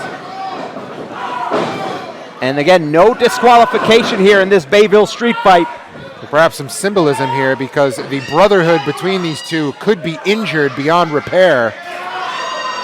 Went across the back. Here we go, 1, 2. Coming up for a 2 count. You can see that there's a slight hesitation in the movement and demeanor of Casey Lykon. There's definitely some anger, a sense of betrayal. He didn't want Daniel Riley to join the Deadly Sins. He tried to put a stop to it last month on the Entertainment Lounge. And look at that, Riley able to block whatever maneuver that Lykon was trying to go for. And Riley going back to using that crutch. He's already broken the crutch over the back of Casey Lykon, excuse me. Ooh. Going back to work, and look at the way that the crutch is bent. Yeah, well, they're not designed to be used this way. They're designed to help people heal, not to cause pain. But Daniel Riley making his own rules here. Daniel Riley using the broken crutch to choke Casey Lykon in the middle of the ring, and this is all legal under street fight rules. This has become a Throne civil war for these two. Ooh. 1, 2. It up for a 2 count. Riley back to the outside. What could he possibly be looking for now? And oh my God, this trash can. There you have it, shades of New Jack. We aren't too far from Philadelphia. If you're, oh no. Oh! And Daniel Riley hits Casey Lycan upside the head with that steel trash can. And you can see there's a little bit of hesitation on Daniel Riley's part. I mean, I don't know that he wanted this, but this is under the order of the Deadly Sins. This is what he must do now. And we see Riley has wedged that trash can in between the middle and top turnbuckle. Chekhov's gun, if you will. These two have been together for 5 years. But Riley into the trash can. And Casey Lycan follows it up with a drop kick. Going to the top rope here. But Riley moving out of the way of the stomp. Whoa! And Riley caught him with that Claymore kick. And if you're wondering why this match happened for Casey Lycan, he wanted to get revenge for what happened last month after Riley had to sucker punch him at the behest of the Deadly Sins. He wanted a match against any member of the Deadly Sins, and they agreed, and they sent Daniel Riley in a Twilight Zone twist. Casey never saw it coming, and now he is in a situation where he has to fight his own former brother of 5 years, his tag team partner, but getting in that rear naked choke, if he could grip it. You see, Casey Lycan unable to lock his hands and really apply that full pressure. And smartly by Daniel Riley trying to grasp at the hands to make sure he can't get all the full leverage on that. Riley rolling out of the way. Well, but Casey Lycan. I was going to say he was going to reach for the ropes, but that does not matter in a street fight situation. Riley finally able to keep some separation, spinning heel kick. And maybe Riley, if he can hit the black mass, nobody has kicked out of that maneuver. Oh, the defiance of Casey Lycan. Ooh! Plants him with a double underhook DDT. 1, 2.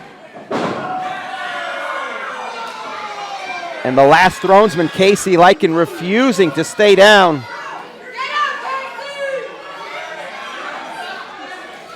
A myriad of emotions written on the face of Daniel Riley. Remember that Casey Lycan, Daniel Riley took a chance on him. Casey Lycan was like a broken toy. Nobody wanted him in this business. It was Daniel Riley who said, I'll show you the ropes. I'll team with you. I'll take you on the road. These two have been down the road together. They've been brothers together. They've trained together. But like all good friendships, there comes a time where you go, I never liked you and I never needed you. What kind of friendships do you have? I'm a successful man. Friendships are temporary at best. You'll learn that one day if you ever become successful, but for you, it's not a problem. That chair introduced here, but now, Lycan! Tornado DDT into the steel chair. 1, 2. Daniel Riley kicking out. But looking very worse for wear. And there's a viciousness to Daniel Riley that could only come from the support, the tutelage he's now receiving from his new mentors, the Deadly Sins. You call it tutelage, I call it manipulation, but regardless, the result is the same. But Casey Lycan maybe gearing up for the Wolf's Bane, the spear that nobody has kicked out of yet. But Riley ducking out of the way smartly. Oh, there it is! Onto the chair, 1, 2, 3, no! Are you kidding me, Daniel Riley? Out of anybody here, the first person to kick out of Wolf's Bane. And you can see the dilemma, the frustration for Casey Lycan. He wanted to put this to an end, whether or not it's to win this match or just to no longer have to fight against his friend. That kick out coming from pure instinct. At the beginning of 2024, would you have ever thought that we'd be watching these two go at it in any type of contest, let alone a street fight? Not in the slightest. And look at the fatigue setting in. Not just physical, but emotional as well. This is draining. It's not like you're fighting somebody else. This is somebody you know, tried and true, a friend for a long time. You know what each other's thinking, and that can be bad in situations like this.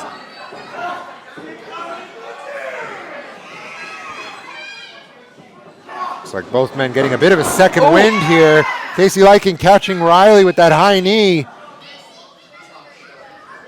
Could be looking for a snapmare takedown perhaps, but Riley shoves him off. Missing that Superman punch. Riley grabbing Lyon. What's he setting up here for? Oh! The torture rack. Oh! And that's got to be it for Casey Lyon. Look at him, he is out.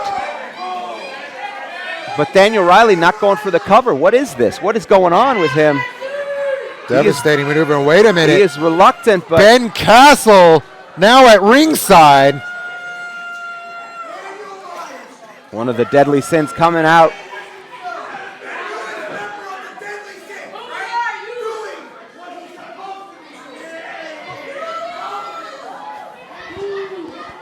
Ben Castle saying Riley is a member of the Deadly Sins and he is supposed to be doing what they tell him. And they want him to finish the job here, but Riley reluctant.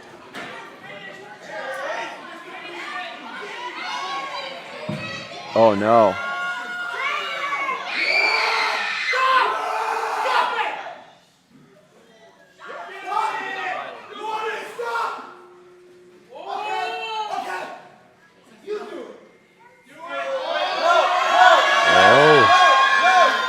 Ben Castle saying either you do it or he does it. Either way, this is going down. The gauntlet has been thrown down. This is the same predicament Riley was in last month on the Entertainment Lounge.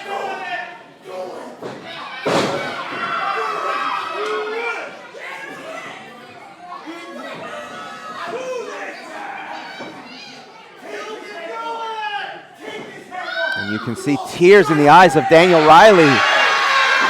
He doesn't want to put away his own tag team partner. Wait a second. But he has Daniel no Riley choice. has just put Casey Lyon's neck into that steel chair.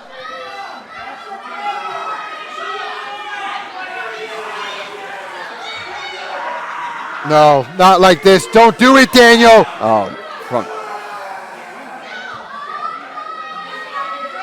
Oh no.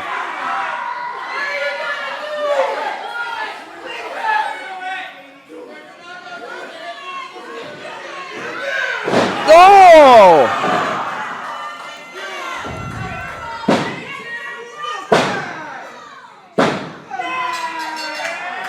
Who is your winner? Deadly Sins member,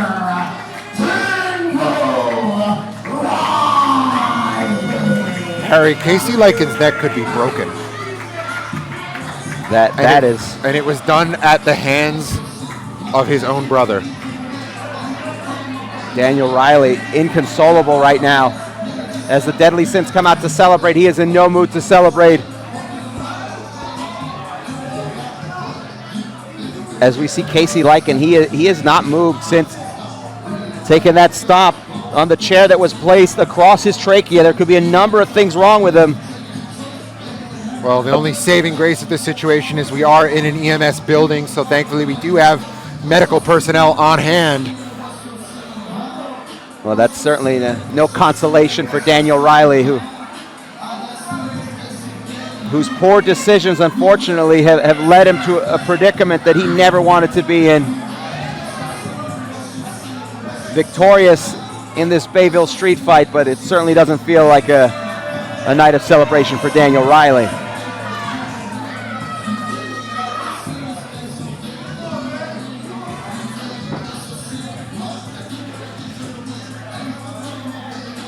We see the EMTs strapping Casey Lyon into that gurney, that stretcher. This looks bad, Harry. Look, I'm a big proponent of the deadly sins. I like what they do generally. I think they're a dominant force here, but this is a little bit too far. I mean, this young man, his career could be over. We ask that you please come stay in your seats and allow our first aid staff here to do their job as we get immediate medical attention to Casey Lyon.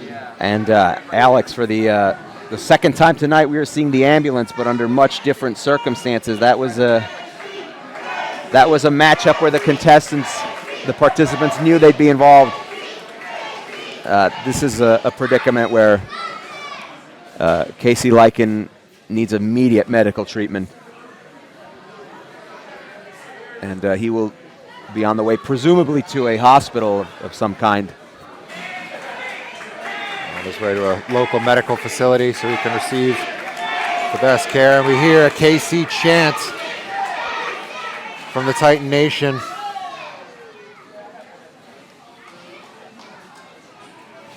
As he's being wheeled into the ambulance.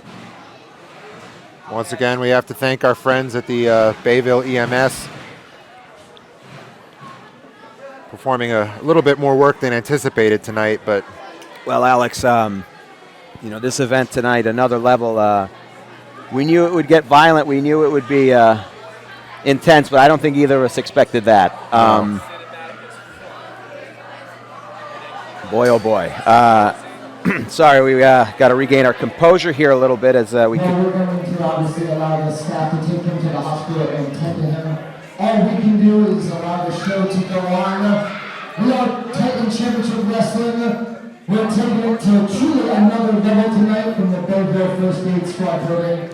As our event continues with your next contest of the evening, scheduled for one fall. Well, Alex, in the world of professional wrestling, the show must go on. As we will give you any update that we are provided with on the condition of the last thronesman, Casey Lyon.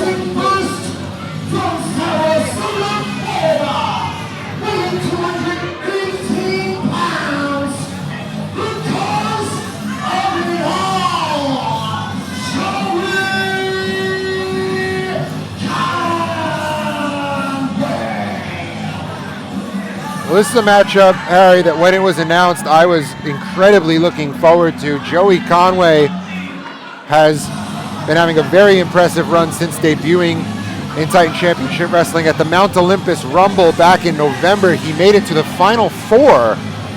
And that's no easy feat, my friend. I mean, so close to winning that matchup in his first event at Titan. That's a hell of a way to debut, and the cause of it all, Joey Conway has been making a name for himself across the independent scene.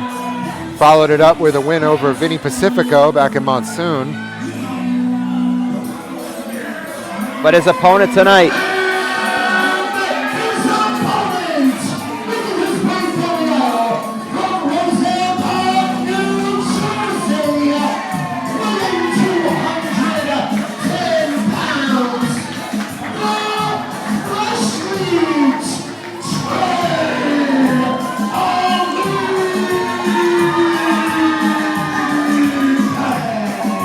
well, Trey Felipe, the freshly, having a very interesting several months here at Titan Championship Wrestling, to say the least. This is the first time we've seen Felipe since he's come back from his suspension after he lost to Chris Kaluta and decided to, well, actually he got, correct me if I'm wrong, didn't he get himself purposely disqualified during that matchup and injured Kaluta, and then was suspended by management of Titan Championship Wrestling, and they have lifted the suspension finally and put him in contention with somebody of the caliber of Joey Conway. It's a second punishment as far as I'm concerned. Well, one of the reasons for that heinous attack against Chris Kaluta is because Trey Felipe felt disrespected. He felt that Chris Kaluta was not on his level. and he demanded better competition here at Titan Championship Wrestling, especially since transitioning to that main roster. And he is getting his wish in the form of the cause of it all, Joey Conway. Well, Felipe had a banner year with Chosen. The developmental system of Titan Championship Wrestling was doing so well. Here we go. 1. Quick roll up there by Felipe. Here we go, another cover. But Conway very quick, very smart to kick out of that before he could even get pinned. Going for a roll up. 1, 2.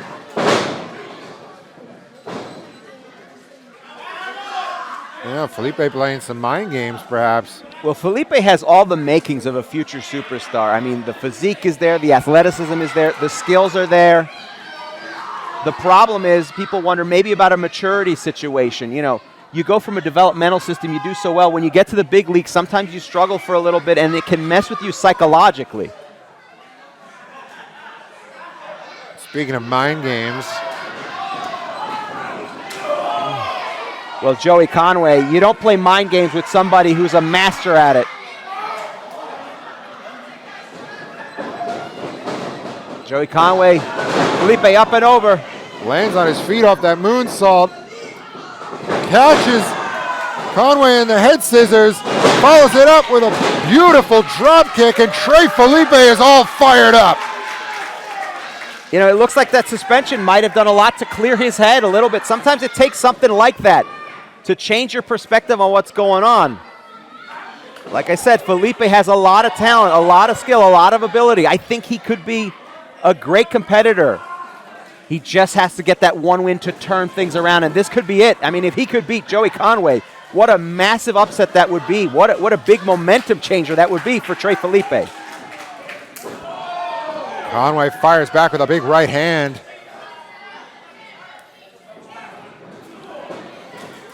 Trey Felipe catching Conway with an elbow and a boot.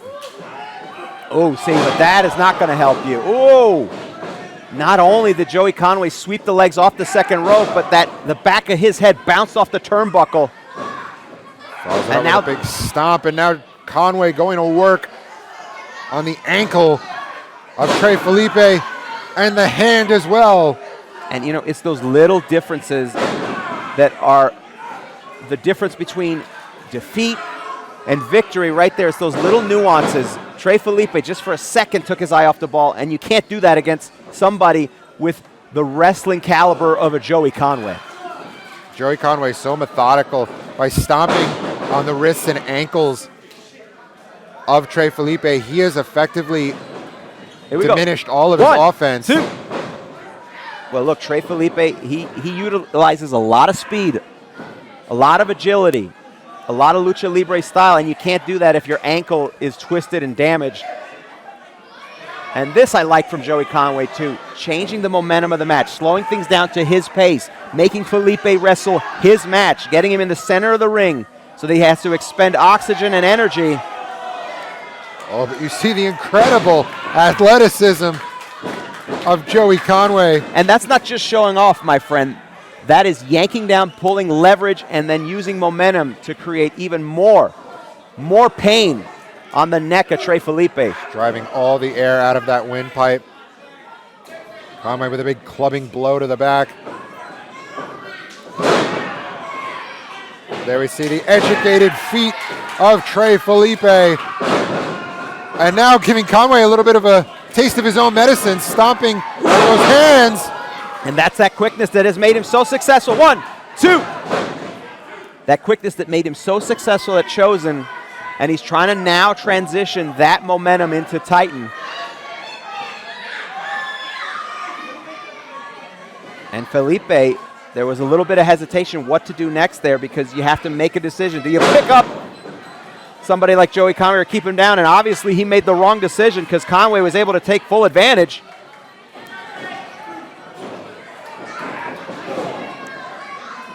And that's no slight against Felipe, but when you wrestle someone like Joey Conway, the amount of time you have to take advantage is very slim.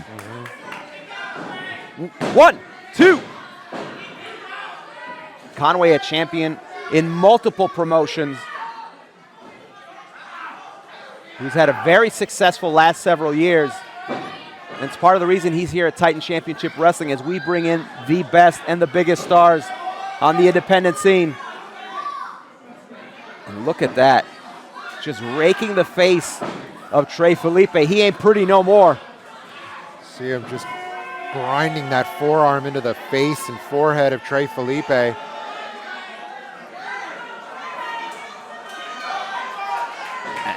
And you can see the positioning of where Joey Conway is. Where is he? Right in the center of the ring. Felipe isn't going to break this hold by reaching for the ropes. If he's going to do it, he's going to have to use all of his energy, all of his body. And that's a gamble, because if he doesn't, he is done. Felipe is floundering right now. Needs to make it to that rope to force the break. Or perhaps work his way back up to a standing base. And now Felipe driving those elbows into the abdomen of Joey Conway, who creates that separation. He was able to use those long limbs, take advantage of that size.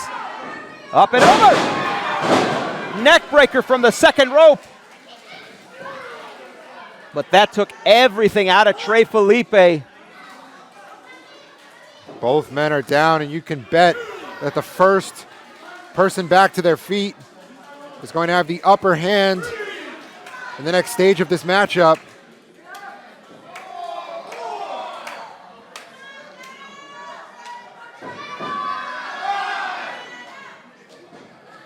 The situation here, if Felipe is going to do this, he's got to get to his feet first, because if Joey Conway gets there, there's no telling what he's going to do to finish off Felipe. You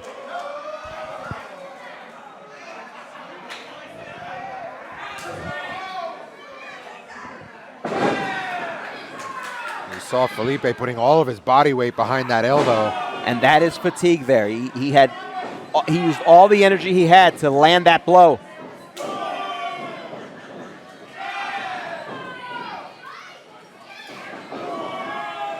Conway falling back to the ropes here, but Felipe, discus forearm. But Felipe challenging Joey Conway to give him his best shot, but Conway smartly ducks it. See, that's the intelligence of Conway there. Just when you think he's going to go right, he shifts left. But Felipe giving it all, fast and furious blows, taking out the limbs.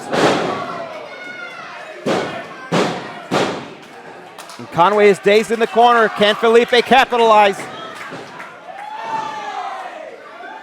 Felipe right back in with a code breaker.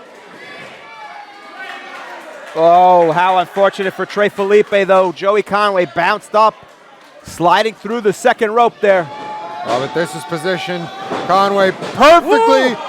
As Felipe set to fly. Well, he took the scenic route out to the floor there, right on top of Joey Conway. I feel the need to remind our fans watching that these floors are exposed concrete. This is the ambulance bay here at the Bayville EMS building.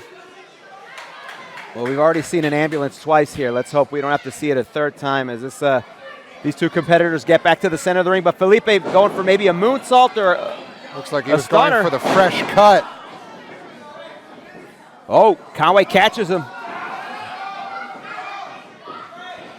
There's that big backpack senton. 1, 2. But Trey Felipe using every ounce of energy and motivation he has left to kick out. And you can see a little bit of dismay from Joey Conway. He has put a lot to take out Felipe, and Felipe with a great showing so far. I did not expect this contest to go this long. With all due respect to Trey Felipe, the caliber of wrestler Joey Conway is, he should have put him away, but that is just a testament to how strong Felipe is. And look at that, quickly to his feet. Flying scissor kick, the cover. 1, 2. Conway just gets the shoulder up. And you saw Felipe unable to get a lot of depth in that cover. Well, it takes so much out of you. The style that Joey Conway wrestles, it forces you, if you are going to beat Joey Conway, if you're going to get close, you're going to use every bit of energy you have, every nuance. There's that big pump kick from Joey Conway. And there it is. Could be looking for. Looked like he was going for death walks. But Felipe able to switch it, reverse it into a code red.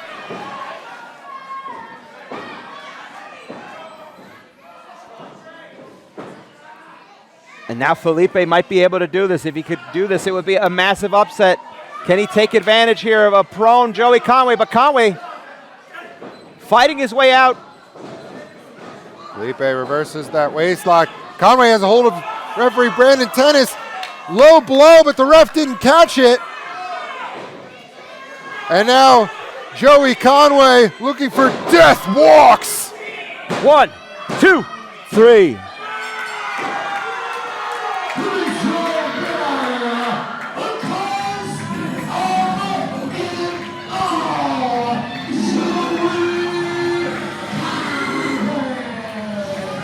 The cause of it all, Joey Conway showing us why he has been decorated in gold all over the independent scene. Showing you what levels he will go to be victorious. And for Trey Felipe, it is unfortunate as that losing streak continues.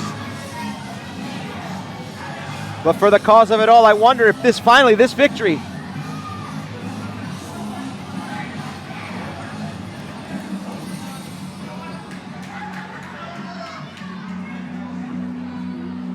does this victory put him in line for a championship shot? He's been asking for it. Well, I would say at this point, Trey Felipe 2-0 in singles competition here at Titan. Not to mention Final Four of the Mount Olympus Rumble. Very impressive resume thus far. I think that deserves a title shot, but that's up to Titan management. However, there is an asterisk on that record, though, as we just saw. Had to resort to some nefarious means. Well, that's to get the job done on Trey Felipe. That's a legal victory. What the referee doesn't see, he can't call. All that matters is it's another victory for the cause of it all, Joey Conway. And with this victory, we might be looking at a new #1 contender.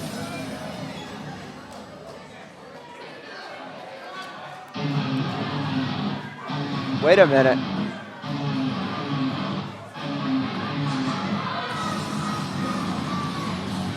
Joey Conway giving that fan a very interactive experience. Look at that rude little bastard. That's the type of fans you have in this garbage dump, Bayville, New Jersey. These uneducated these boxed wine drinkers out here. Well, he's wearing an Eagles jersey. What do you expect? Well, that's double indemnity as far as I'm concerned. We're witnessing another level live on premiere in association with the Cheddar Media. In a match made for earlier by our general manager, Mr. Steve Monster Mac, it is now time for a special attraction, Tag Team Match.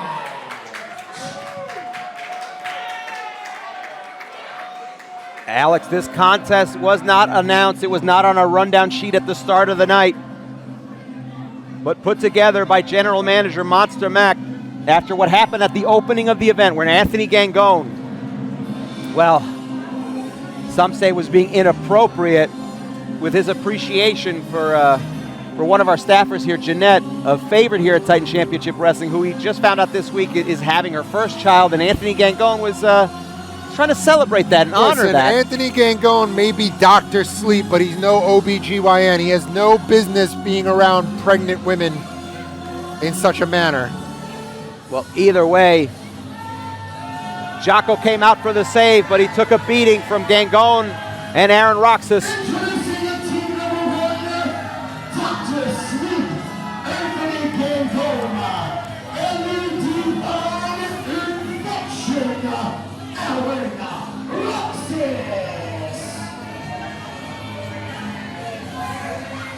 And this new dangerous grouping of Anthony Gangone and Aaron Roxas coming together, and in their wake already ending the career of the dark horse Johnny Moran, forcing him into retirement, driving him out of the professional wrestling business.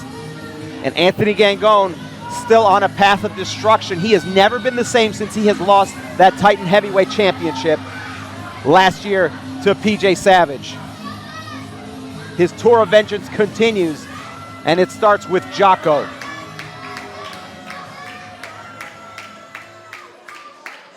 I wouldn't be surprised if Anthony Gangone purposely lured Jocko out with that stunt at the top of the show. That shows you what level Gangone is operating on.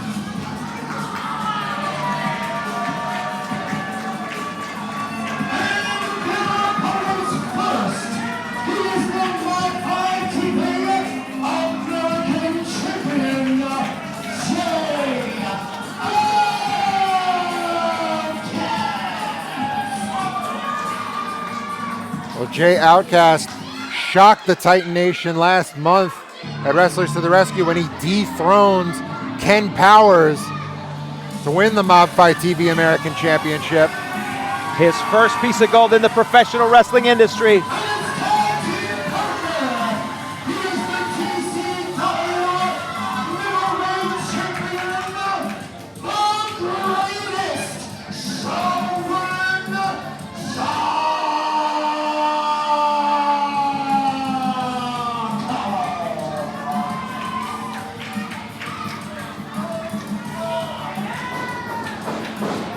And the two champions not wasting time here, trying to get their hands on Gangone and Roxas.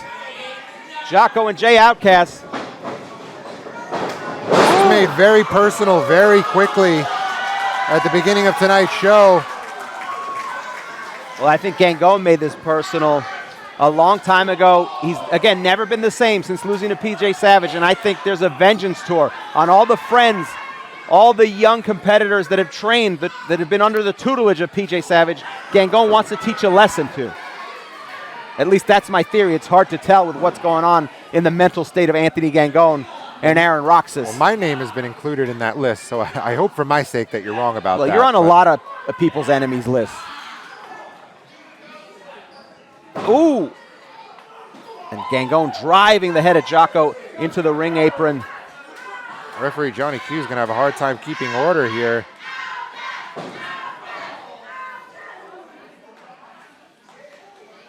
And for Jocko, the last year of his career has been the best year he's had so far. Culminating up and over! Culminating in being crowned the new middleweight champion last summer. And the greatest damn showman has gone on a streak, beating everybody who's challenged him for the title.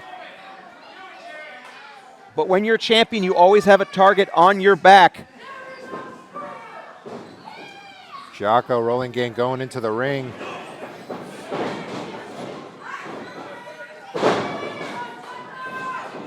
Floats over. Ooh! Sweeps those ankles out. Follows it up with a big pump kick. Gangone in a bad situation here. But Jocko with like a mini 619. Basement 619, Yeah. we could call it. A 305 maybe. But Jocko, tremendous. South of San Diego, Tijuana. There you go. What's the area code for Tijuana? I don't know. I don't leave America. I'm a patriot. Ooh! Now Jay Outcast. And these two functioning really well as a tag team that have never won. Team together. There's a skill set involved there. Jay Outcast, as we mentioned, winning his first championship last month, defeating Ken Powers for that Mob Fight TV American Championship. The Outcast with that waist lock applied, but Gangone very wisely using both the middle rope and Aaron Roxas. But how wise of Aaron Roxas putting himself in place so that he could make sure that Jay Outcast accidentally ran into that forearm. And that shows you the abilities, the intelligence of an Aaron Roxas. Speaking of Aaron Roxas, we have to talk about this newfound partnership between him and Anthony Gangone. It was Anthony Gangone who assisted Roxas in ending the career of Johnny Moran back in January at Monsoon. And before that, at the Mount Olympus Rumble, let's not forget how that night ended for Anthony Gangone, as he was, how do I put this lightly, kidnapped by Aaron Roxas.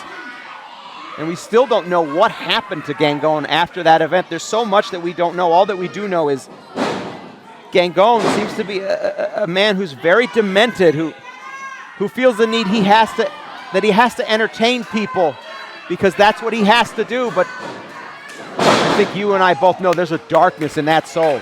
Well, Roxas and Gangone certainly seem like a match made in heaven.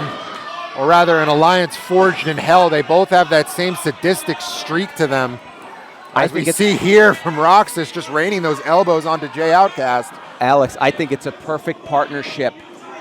You got a lot of wisdom, a lot of great wrestling skill, but not to mention how they can control people's minds in a way, how sadistic they can be, how they have a message to spread. They're both like-minded in that capacity. And Roxas manipulating Jay Outcast's arm in a way that it should not be, bent and snapping the digits of Jay Outcast. Oh! And Aaron Roxas using those skills, those torture skills in a sadistic way. Make no mistake about it, very methodical. He knows exactly what he's doing.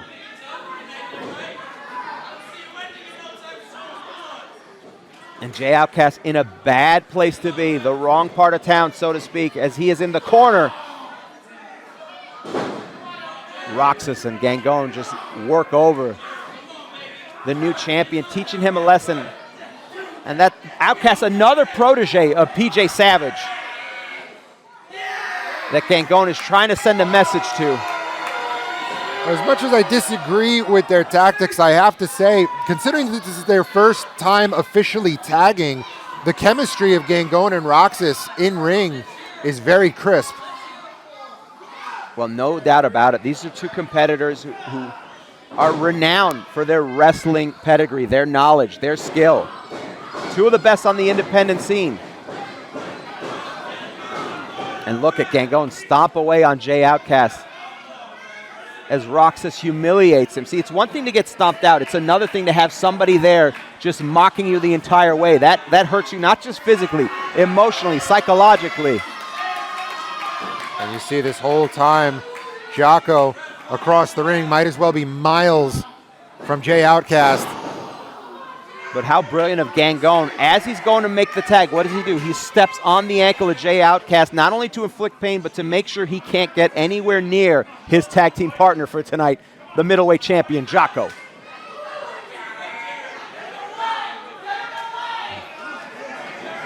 Irish whip to the ropes. Roxas putting all of his body weight behind that takedown.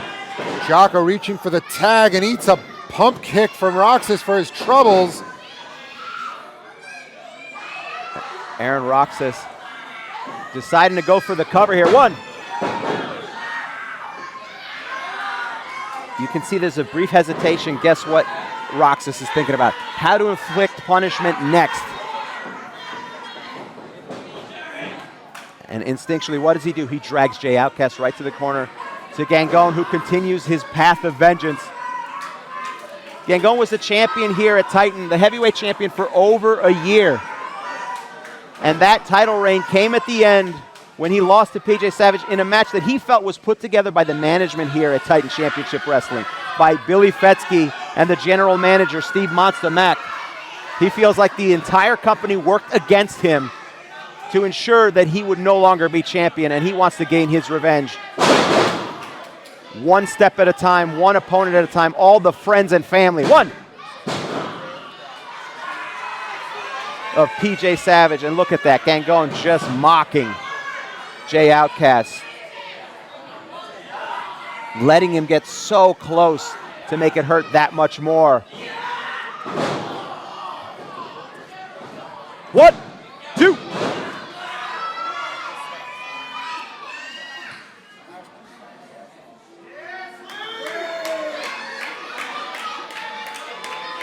And Jay Outcast. But this is what Jay Outcast gets for not minding his own business. Outcast, on pure instinct, rolls out of the way of that elbow drop from Gangone. And Gangone was setting up for a big one, so that one hurt quite a bit as he landed right on the back of his neck. Roxas tries to stop it, but Jay Outcast kicks him out. Could he do it?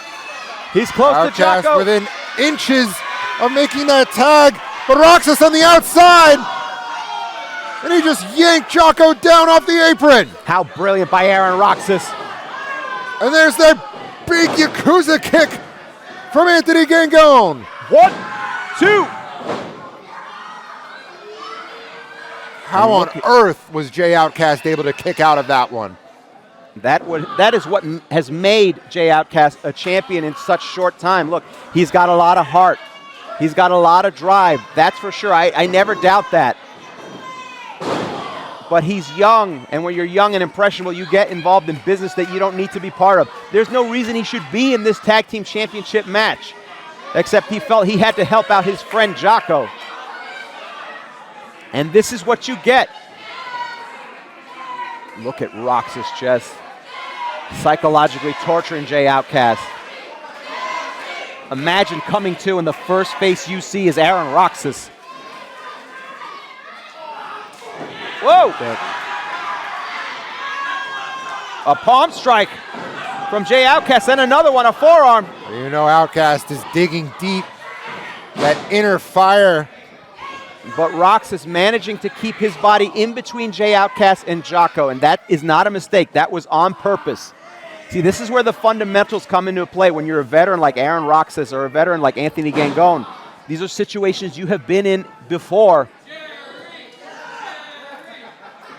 And look at the delight on Anthony Gangone's face. He is enjoying every second of this. He's driving pleasure from this. Some people say he's a man who is deranged and has darkness in his heart, but to me, Gangone is a champion caliber athlete. He's proven it time and time again. He's a dangerous individual. Oh, look at those forearms. And Jay Outcast just doing everything he can to fight his way out, but no matter what he does, every time he gets a little momentum, just gets a little close, he gets taken far, far away. Huge spine buster from Jay Outcast. This is it. Outcast needs to make the tag. I agree with you, but we've been here before. It's either this or it's over. Gangone makes the tag, and so does Outcast. Jocko, the legal man, he hasn't entered the ring yet. A punt kick to Gangone. Big drop kick to Roxas.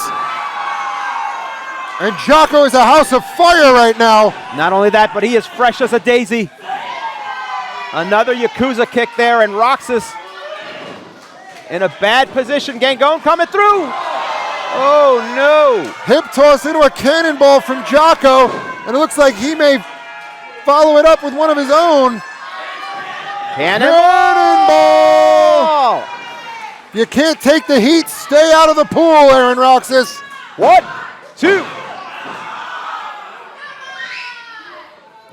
And with all that, Roxas still able to kick out using all parts of his physique, the limbs, the long limbs. Jocko, it took so much out of him to nail those cannonballs, to take out the two of them, that he was not strong enough to keep Roxas down in that moment. Roxas with a headbutt. Cutting out Jocko's knees with a kick. Went for that Sun Killer lariat. But Jocko able to duck. Uh-oh. Up and around. Big blue thunder bomb from Jocko.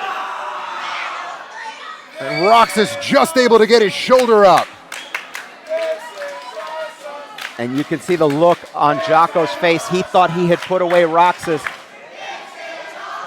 And that's got to be frustrating when you give your competitors everything you got and you think it's done and you still got to do more. Jocko ascending now to the top rope. But Gangone. Gangone shoved off the top, but Jay Outcast! A spear on the ring apron. And now leaving Jocko wide open. Oh! Went for what looked like a swanton bomb, but Roxas got the knees up. Big fisherman suplex. Here we go, this will be it. 1, 2. And Jocko just manages to kick out. Look at the disbelief on the face of Aaron Roxas. How is the greatest damn showman still in this match? And the referee distracted with Jay Outcast. Did you see Aaron Roxas driving that knee into the head of Jocko? Oh, wait a minute here. Referee Johnny Q calling for the medical staff here. And now poor Jocko by himself in a difficult situation without his tag team partner. And Gangon and Roxas dumping Jocko on the outside.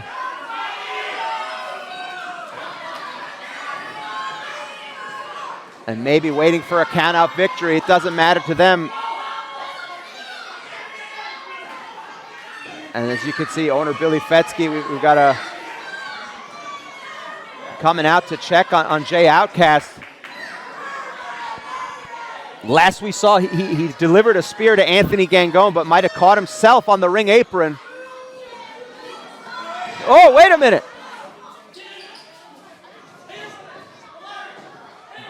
Gangon tossing Jocko into the ring. He didn't even see it coming. He was so focused on Jay Outcast. There's that Sun Killer Lariat. And now poor Jocko in a situation where he is a man on an island, no tag team partner, on his own, 2-on-1 here. And now Gangon directing traffic here. And Jocko. Big leg drop from Gangon. This could be it. Hooks the leg. 3. And just like that. Here's the team of Aaron Roxas and scoring the winning pinfall, Dr. Sleep, Anthony Gangon. Well, the 2-on-1 advantage was just too much for Jocko to overcome.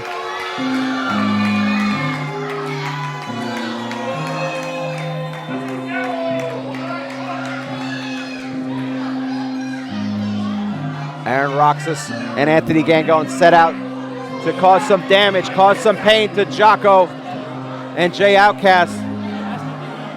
And that is exactly what they have done. And Jay Outcast up on his feet here. And look at Anthony Gangon just delighting in the pain, the anguish that he has caused.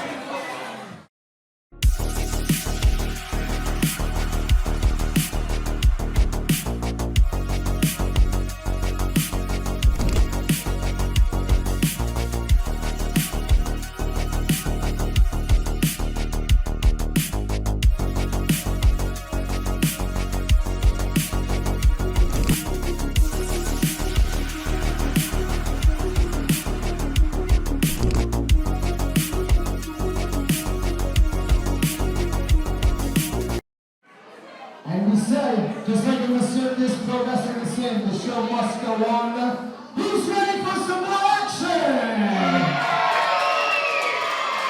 It is now time for your co-main event. It is scheduled for one fall. And it is for the Titan Championship Wrestling Lightweight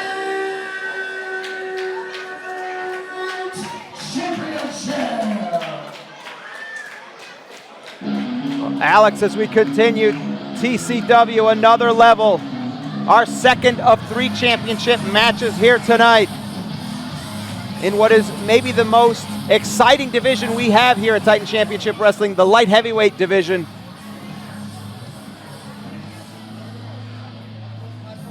A title match that Justin Bonjovi has been waiting a long time, finally getting his opportunity, a one-on-one matchup against the Energy Daniel Alexander.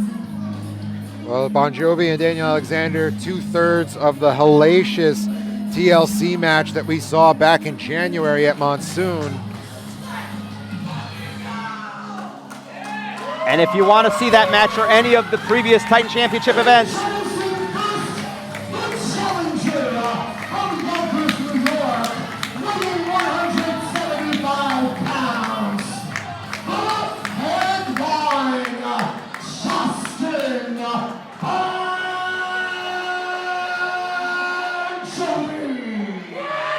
as I said, if you want to see any of the previous events, you can always go to the Premier Streaming Network where all of our Titan events take place in the archives there. You can also go back to last month at Wrestlers to the Rescue when Justin Bonjovi won the #1 contenders match against Andre Polino to earn this one-on-one opportunity against Daniel Alexander.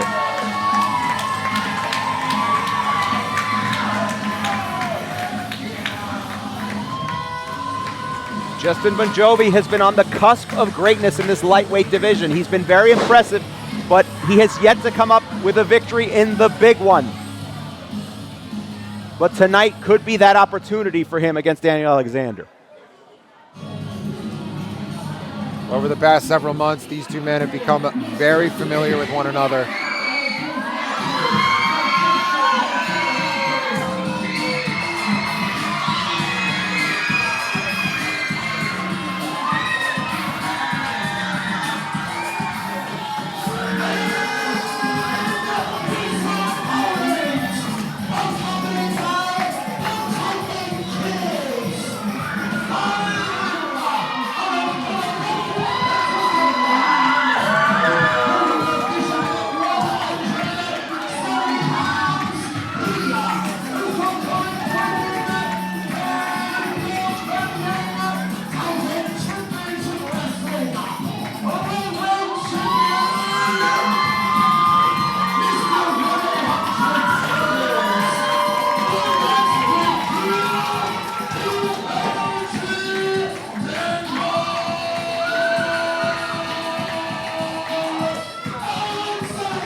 Well, Harry, I feel like I'm back in 1998 with the number of signs I'm seeing in this crowd, and I love it.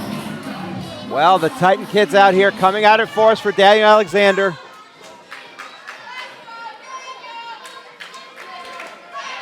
Daniel Alexander, of course, a fan favorite. And he has had a tremendous run as the light heavyweight champion. A lot of skills, a lot of amazing athleticism. There's a reason he's Mr. 1-800-Bangers. But Justin Bonjovi, this could be his time to shine. This is a big opportunity for him. Every championship reign, it starts with one little victory, one opportunity.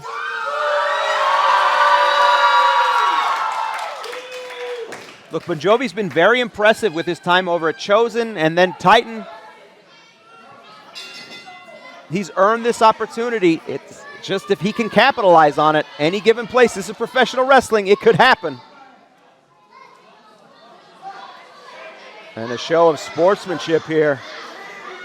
I was able to speak to Justin Bonjovi earlier today, and he told me that above all else going into this contest, he is focused, more focused than he's ever been. And despite having adopted a new attitude in recent months, make no mistake, he's still going to be bringing the fight to Daniel Alexander here tonight. It's going to take every ounce of athleticism, every bit of skill, every bit of technique to put down Daniel Alexander. Fast and furious action is the name of the game here in the lightweight division. I've never seen Justin Bonjovi this focused for a matchup. In the time I've been here at Titan, he's always had a lot of athleticism. We've always seen him do some impressive stuff. But this is a different Justin Bonjovi, more focused than he's ever been. It's like he's rising to the occasion. That's the important part of a championship match. Don't let the moment be bigger than you. You have to be bigger than the moment. And a little bit of a slow-paced chess match here.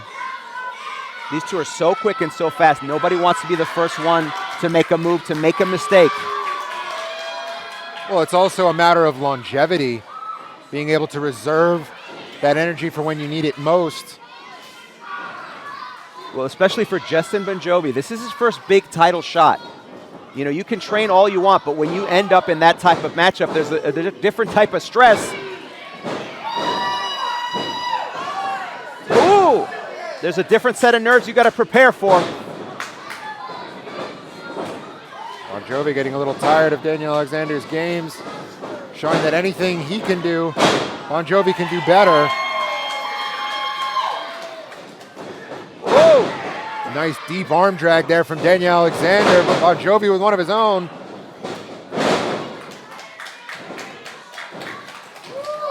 And a fast-paced stalemate here from these two.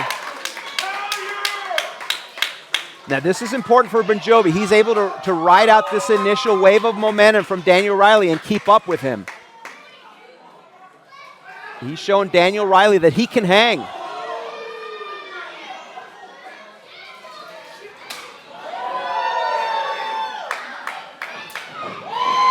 Oh. Oh. Back and forth, these two going at it. Riley going with the closed fist. Bonjovi going with the palm strikes.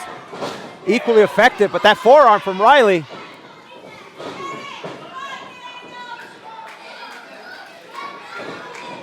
Excuse me, Alexander. I'm all over the place tonight. The action has been so crazy and so furious here at another level. It's hard to keep track of what's going on. This amazing action, and these fans here at Bayville, New Jersey, they do appreciate it. Big single leg drop kick there from Daniel Alexander. And this. Well, this is where Bonjovi doesn't want to be. Luckily, Bonjovi able to cut Alexander off. At the last second, he saw it coming. Mounted a defense. Big Hurricane Rana from Justin Bonjovi.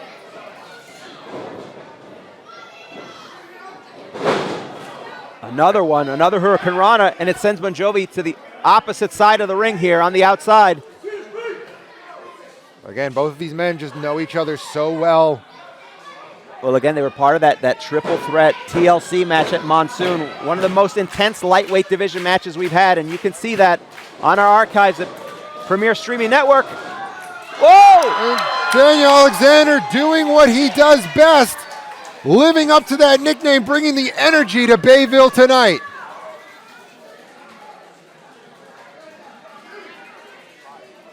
Now here's a situation where you got to wonder if maybe Alexander should just let Bonjovi stay outside, take the 10 count, take your championship, go home. But no, Daniel Alexander, again, one of the most beloved wrestlers on the Titan roster. He knows that to do so would be to let his fans down. He's a fighting champion. And he's going to give it everything he's got as he drives the head of Bonjovi into that ring apron. Now sending Bonjovi right back into that ring where this matchup can be won. The Titan. Oh! Oh, and Daniel Alexander baited Bonjovi into dropping that elbow. I might have said that he saw it at the last second. Either way, he caught it, and it's a difficult position here for Justin Bonjovi. And again, it's not only that high-flying offense that you have to worry about with Daniel Alexander, it's the strikes, those kicks as well. Big atomic drop. But Bonjovi finding the solution for that problem. You can't strike anyone. You can't do any of that high-flying maneuvers when you're out on the mat like that. Going for the cover. It could be 1, 2. Bonjovi trying to get a pin very quick. It's almost, you know, when you don't know what to do, go for the cover. That's a great instinct by Bonjovi. It's never a bad idea to go for a cover in a professional wrestling match. You see Alexander with those clubbing blows, trying to create some separation. Bonjovi uppercut, follows it up with a snapmare. Big basement clothesline from Bonjovi. 1, 2. Quick kick out there from Daniel Alexander. You can see Bonjovi has changed his strategy a little bit, going away from the high-flying style, a lot more power maneuvers, trying to keep Daniel Alexander down, get the wind out of him. A suplex. Oh, wait a minute. Bonjovi holding on. Doubling down here. Are we going to see it? The Three Amigos, a tribute to the late, great Eddie Guerrero. And there it is. 1, 2. When in doubt, it is never a bad idea to dig into the playbook, pick something from somebody who's been a champion before. I like the instinct from Bonjovi. I got to say it. It didn't keep Daniel Alexander down, but it's good if he can capitalize on this. The champion is in a bad place right now. Oh! Driving that boot into the face of Daniel Alexander. Bonjovi taking Alexander to boot scrape city with that one. Dragging him to the center. Here we go. 1, 2. And unfortunately for Bonjovi, having to drag Daniel Alexander to the middle of the ring so that he wasn't close to the ropes, that was enough time for Alexander to recover. It just goes to show you how hard it is to keep the champ down.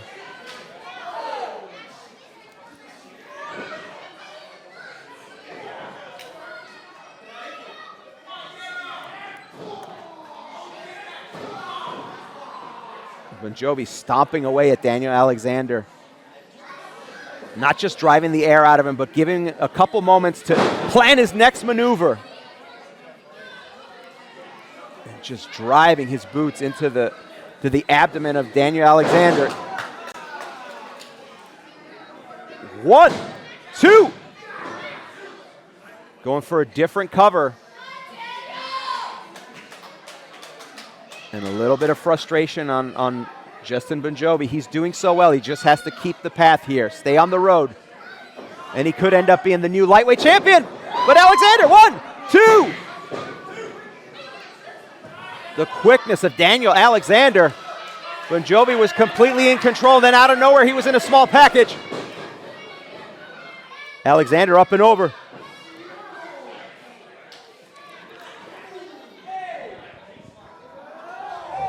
Ooh, driving his head into that post there. And Justin Bonjovi using every portion of the ring here. Bonjovi clearing some runway space, going for it. Off the second rope.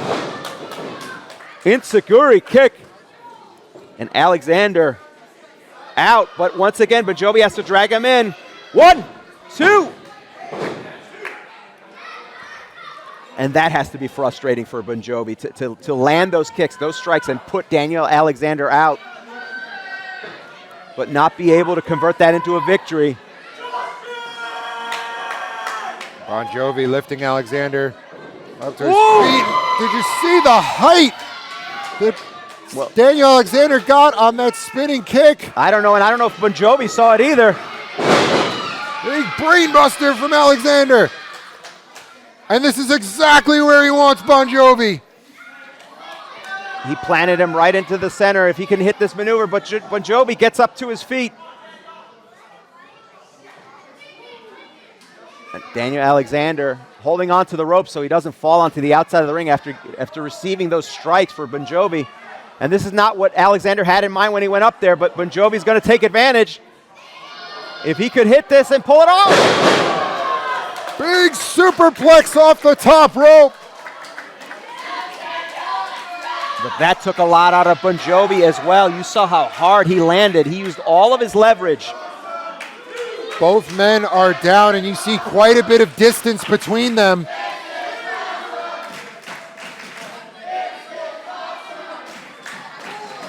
A count of 4 from referee Brandon Tanis. But this is a situation where Bonjovi has to get up. Daniel Riley does not, he needs to beat this 10 count, but Bonjovi has to get up. He will retain the championship.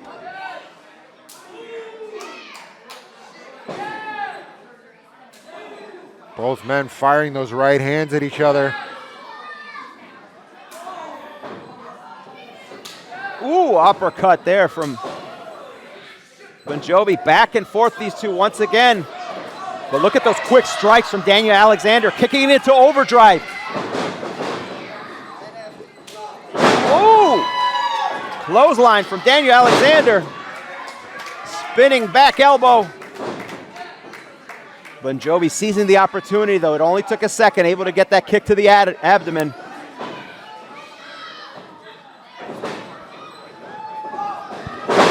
Big swing blade from Daniel Alexander.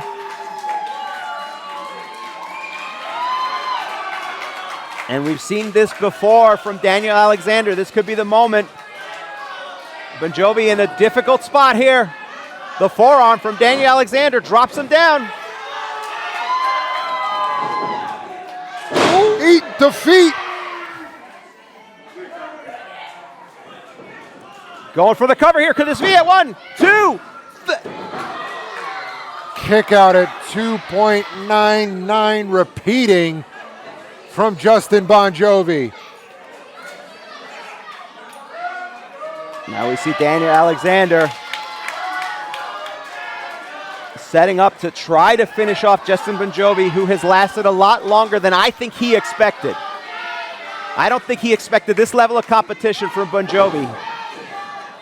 But Bonjovi brought a different game tonight. And could he be gearing up for an upset? Shining Wizard.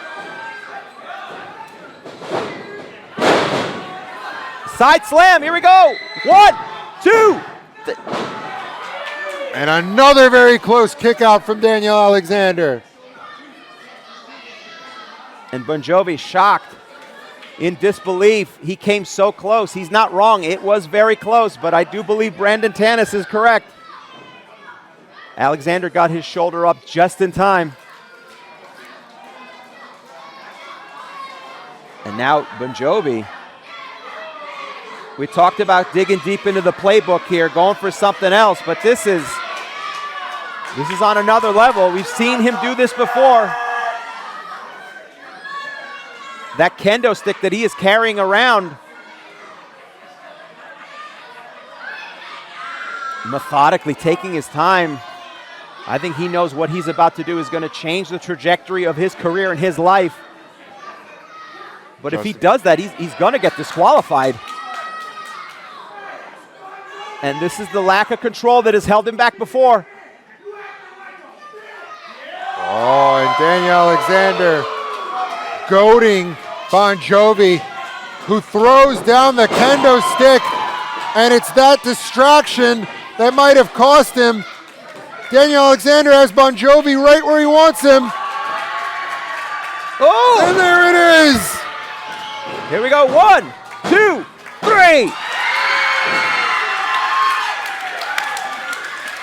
And Daniel Alexander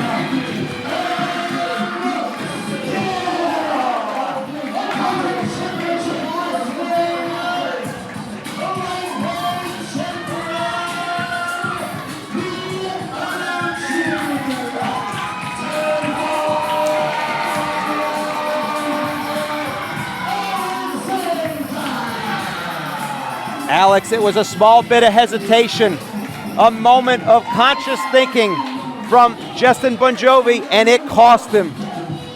It cost him. Daniel Alexander able to pull out yet another victory and continue to be the best lightweight in Titan Championship Wrestling.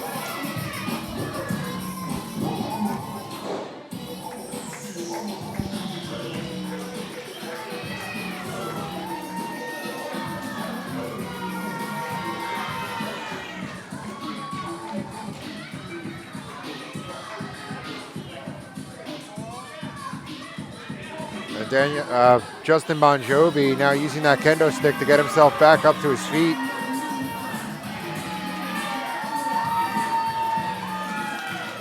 Bonjovi may have won the war within himself, beaten those inner demons, that impulsiveness that's cost him in the past.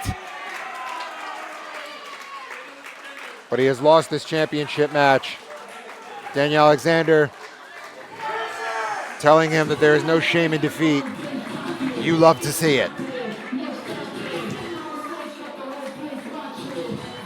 Well, still to come tonight, our main event, a 30-minute Ironman match. PJ Savage defending the Titan and Funhouse Heavyweight Championships against his brother turned arch nemesis, Jay Boujii.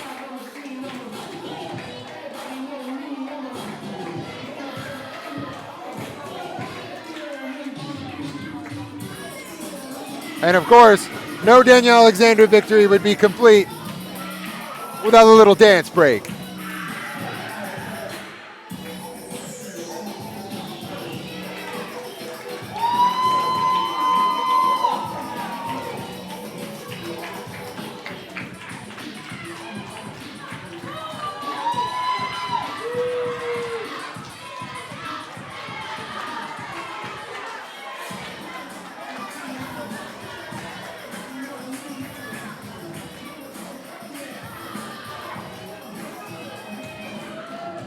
What a night it has been here tonight in Bayville.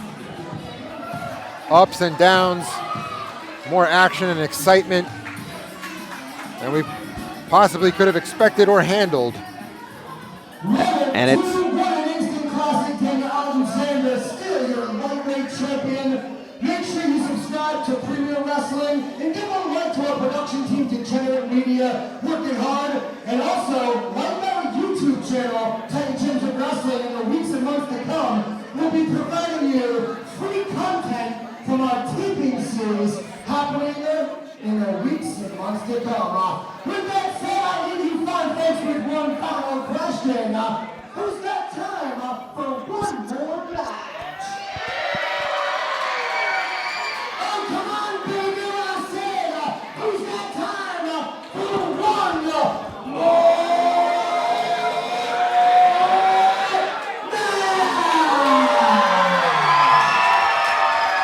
match? well.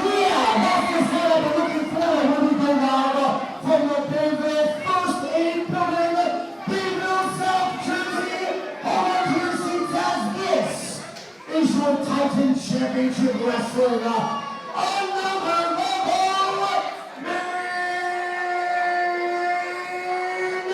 main event. Well, ladies and gentlemen, we have reached the main event of tonight's Titan Championship Wrestling card. And it is not just any main event, it's not just a heavyweight championship match, it is a 30-minute Ironman match. Something we have never seen before here at Titan Championship Wrestling. And it's something that I think is going to be possibly the match of the year.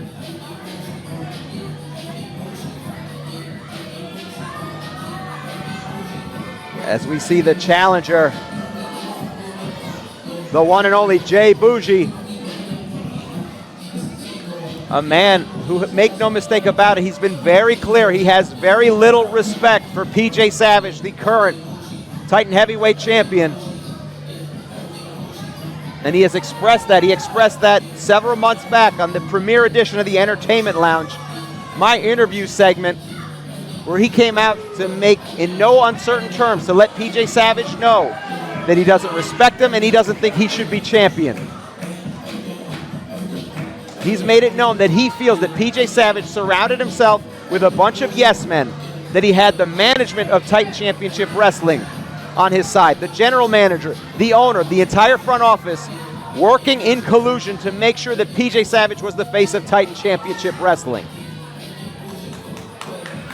In turn tonight, PJ Savage, he feels that Boujii, who's had a great year, appearing on the Pro Wrestling Illustrated Top 500, appearing in MLW, he feels that Boujii has become too big for his britches. He really thinks who he is, as PJ Savage would say. These two have been going at it for a long time.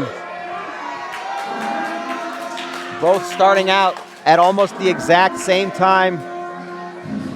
PJ Savage with a little more veteran mentorship, a little more time on the scene.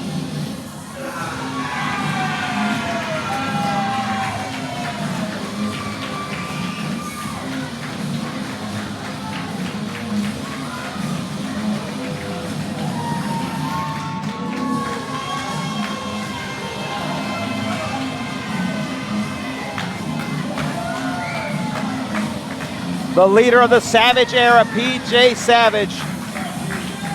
He has answered all opponents, all comers for that championship. He proclaimed himself to be a fighting champion, saying he'd take on all comers, and he has lived up to that name. He has taken on everybody in front of him and continued to be victorious.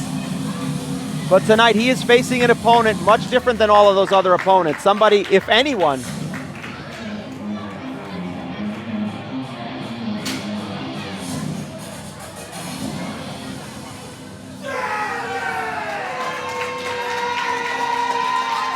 and you see Boujii staring PJ Savage down, not taking his eye off of Savage at any moment since he's been in the ring here.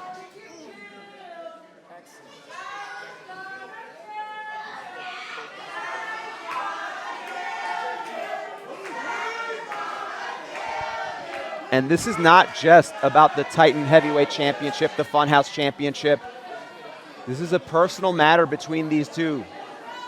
Participating by Degenerate Media in association with Premier Wrestling, this is your TCW Another Level featured contest of the evening. It will be a 30-minute Ironman Match. And it is for the TCW and Funhouse Wrestling Heavyweight Championship. Now, falls in this match can count as pinfall, submission, countouts, and disqualifications. When the bell sounds, the main command, Titan Senior Official, Mr. Johnny Q. And now the Titans that get set to clash in battle. Introducing first to my right. He comes to us from Kingsbridge, Bronx, New York. Weighing none of your damn business. He is the challenger, Mr. PWI 368 for the next 365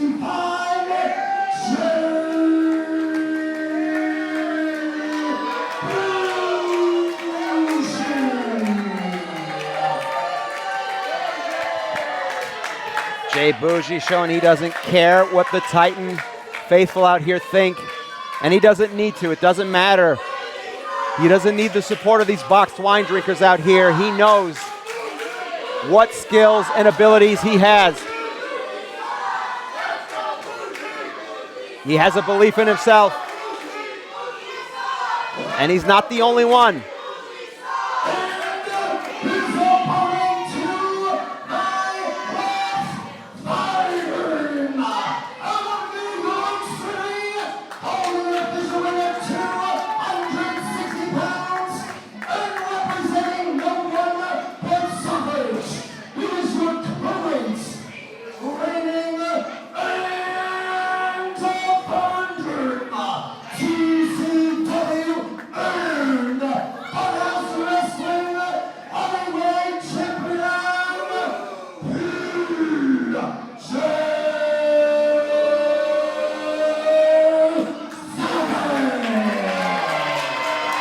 This is the main event we've been waiting all night for. We've been waiting several weeks, several months. We've been waiting years for it to happen, and finally it's about to go down. Let's do that wrestling.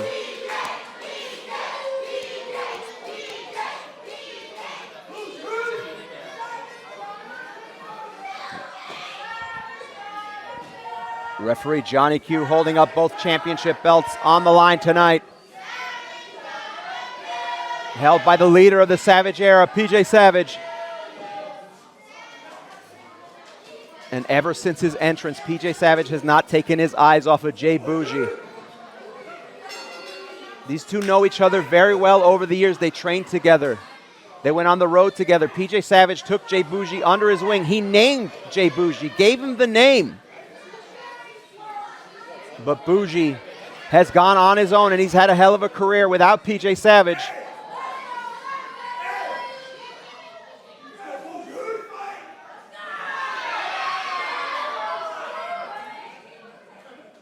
And we have started the countdown here as the bell has rung. As you can see on the graphic below, we will be keeping score of every pinfall. This is a 30-minute Ironman match. The way to win this match is the competitor who has the most pinfalls, submissions, countouts, the most victories in that 30-minute span. They will be the winner. And now Boujii using all of the time he has right now. An interesting strategy here, Boujii.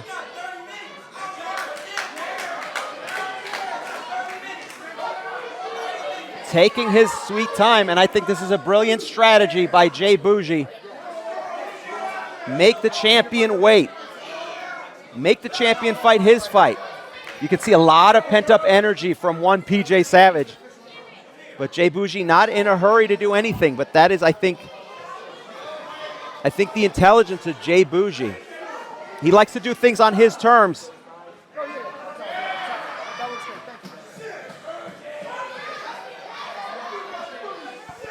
And I think this is intentional on Jay Boujii's part to frustrate PJ Savage. You can see the pent-up energy that Savage has. And Jay Boujii quickly breaking up the count. Smartly, intelligently.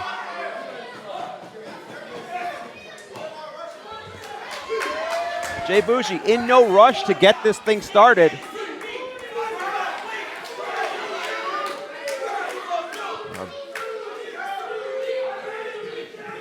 Apologize for that, Harry. I was back in the backstage area. I do have some updates regarding Casey Lycan and Jay Outcast. Casey Lycan is responsive but remains in still being monitored at a local medical facility.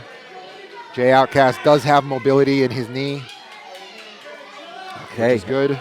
That was very difficult to watch beforehand as this event. A lot of personal matters tonight. A lot of things got very violent. And this is another personal matter here at the main event here. As we're 3 minutes into this 30-minute Ironman match, and Jay Boujii, not the start that I expected to see, but that's the brilliance of Jay Boujii. Moving at his own pace, but PJ Savage. This is exactly the start I expected to see. Ooh! And you saw that full Nelson slam. There was 5+ years of built-up animosity behind that slam. Ooh. It's been a long time, these two. PJ Savage, as I mentioned, taking Boujii under his wing here.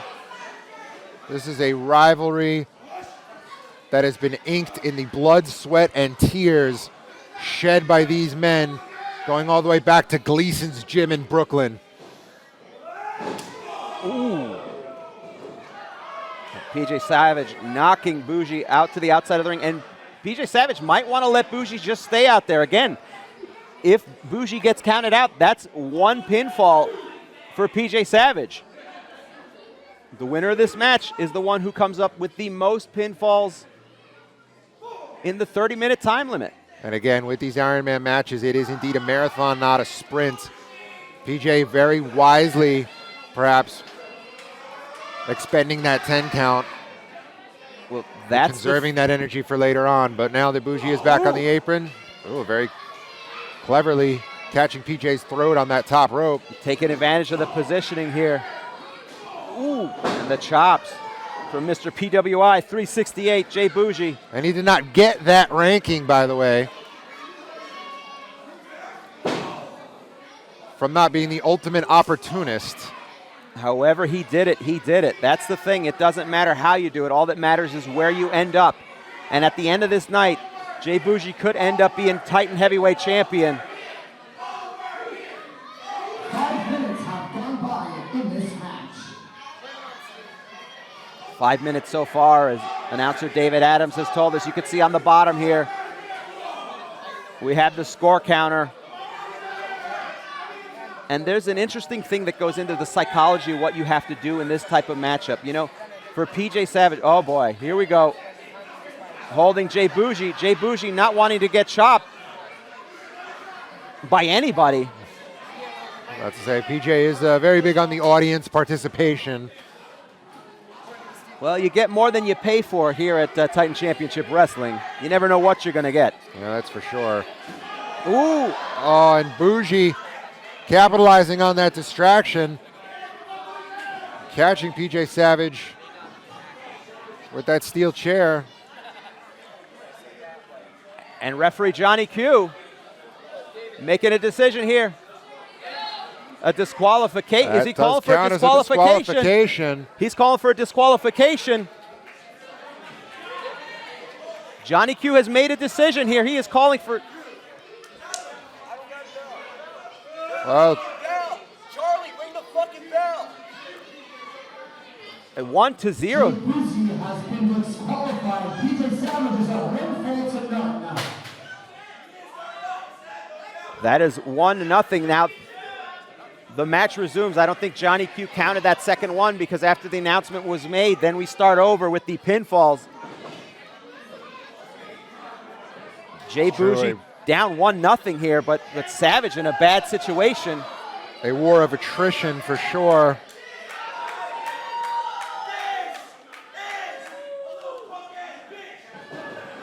And Jay Boujii mocking PJ Savage and hitting him with the white light, his own finishing move. 1, 2, 3. And just like that,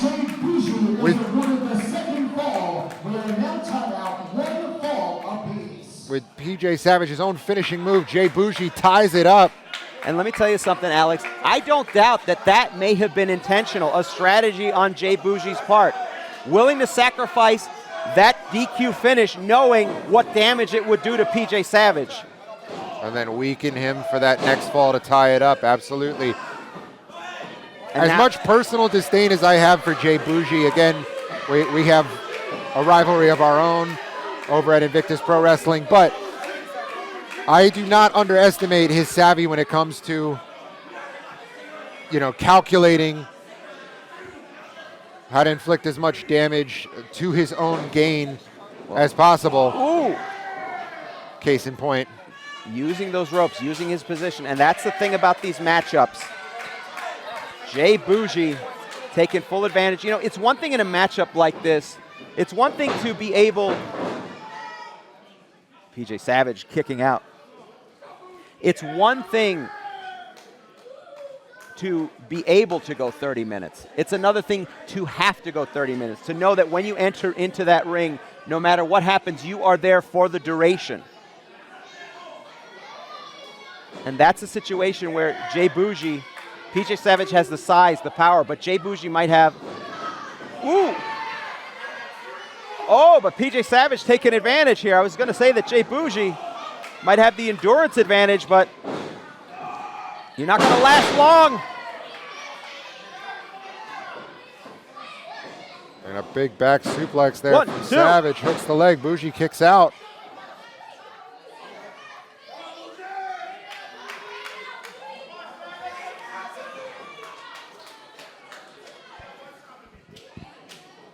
And this contest here, PJ Savage asked for this matchup.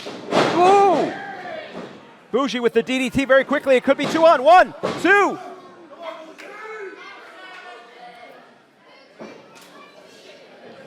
Oh, PJ with a 2. surprise roll up.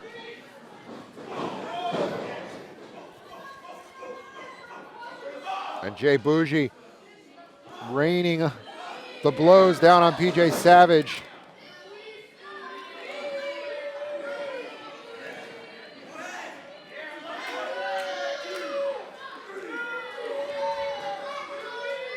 For PJ Savage, this is a very dangerous predicament for him. Jay Boujii is a vicious competitor, so to be in there, oh! Oh, and you see the defiance of PJ Savage, but that's only going to incur the wrath of the God figure. Jay Boujii not appreciating the voice of Titan Championship Wrestling, David Adams, letting us know that 10 minutes has passed. We have another 19 minutes and 43 seconds left in this contest. The 30-minute Ironman match. And again, this was PJ Savage's idea. He was tired of Jay Boujii calling him out and saying that he was better, that he was the best competitor on the independent scene, and PJ wanted to prove it, and what better way to do it than with an Ironman match? Oh, did you see that? And another, went for a second low blow, but PJ caught it. And I don't know if he got all of it, because PJ Savage standing up there. Oh, but Boujii getting up quickly. Code Catches breaker. him and reverses it into a code breaker. And there it is. The Yobi Utter. Here we go. 1, 2, 3. This next fall goes to Jay Boujii. He now takes a 2-1 fall win. 2 falls to 1 here with 18 minutes left for Jay Boujii. For the first time in this matchup, he is ahead. Now he has the advantage. He can either ride this out for the rest of the contest or try to pick up another fall. The psychological advantage, the momentum is in Jay Boujii's corner. This was a matchup that PJ Savage asked for to prove who was the best, because in a 30-minute Ironman match, there is no pure luck. There is no easy victory. It is who is the best at the end of 30 minutes. There's no flukes in this type of matchup, but now it's come to bite PJ Savage, because Jay Boujii is up 2-1 and he could be walking out of here with the Titan Heavyweight Championship. There's something else to consider, Harry. In all the years that these two men have known each other, all the history they've shared, you know, from Gleason's gym, training under Johnny Rods, to hitting the independent circuit, this is a first-time stipulation for both of them. The Ironman match is a new frontier, a chance for them to really prove themselves. Ooh. Well, it's something a lot of competitors think twice about entertaining, because, again, it's not just about being a great wrestler, a great performer. In any other sense, this match would have been over long ago. Whoa. Big pop-up powerbomb from PJ Savage. 1, 2, 3. This next fall goes to PJ Savage with a real tie at 2 apiece. Tied at 2 apiece. PJ Savage having to dig deep. Desperation, knowing that he has to tie this thing up, but look at the condition Savage is in. It is now even apiece here with 16 minutes and 45 seconds left in this Ironman match.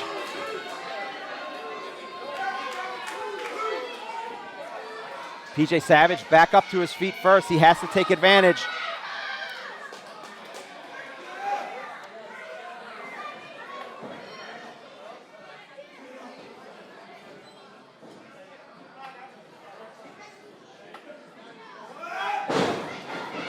Vicious headbutt from PJ Savage, driving Boujii into the corner.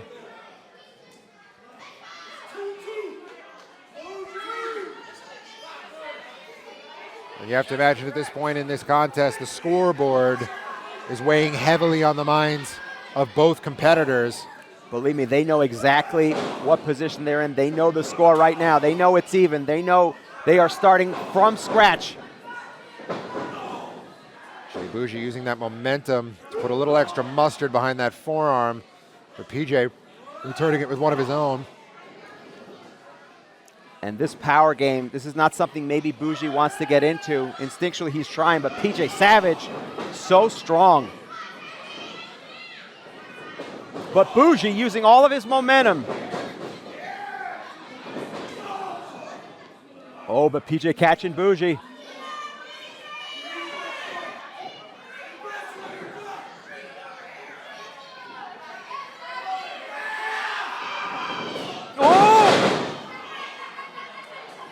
The unstoppable force meets the immovable object. You could see the exhaustion on both Jay Boujii and PJ Savage. They have been wrestling for 15 minutes. You have reached the halfway point. 15 minutes have gone by in this Ironman match. We are now at the halfway point. 15 minutes, and it has not been a light 15 minutes. This has been intense. Once the action got started, this has been a brutal 15 minutes, but that's the danger of these type of Ironman matches. The notion that after all that, you're only halfway through. This is only halftime for these two. For PJ Savage, he's faced a lot of competitors. But if anyone is primed, anyone is able to take this championship from him, it may be Jay Boujii. Out of all the competitors he's faced, he's best positioned to complete this victory here.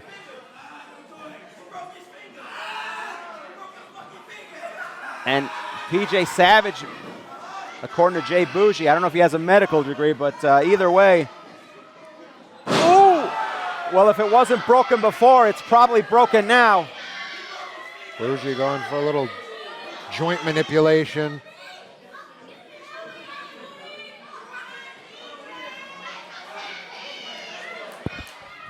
And as if he had anything else to worry about, PJ Savage now has to deal with a broken finger, potentially on his right hand. That doesn't stop him from landing a clubbing forearm. Well, you don't need fingers to lay in some kicks. And what is Savage going for here? Trying to perhaps tape up his finger on the fly here, having to improvise. It's a crude strategy, but a necessary one in this type of situation. Like we said before, an Ironman match is a game of endurance. Ooh. Oh, those clubbing blows as we're on the outside here. Back and forth, but Boujii dragging PJ Savage's head right into the ring post. Oh, no. And taking that injured hand of PJ Savage and driving it against that unforgiving steel. Oh, and just the lack of class from Jay Boujii. Jay Boujii trying to give PJ Savage a much-needed bath, in his opinion. Look at that. This is so personal between PJ and Jeff Boujii.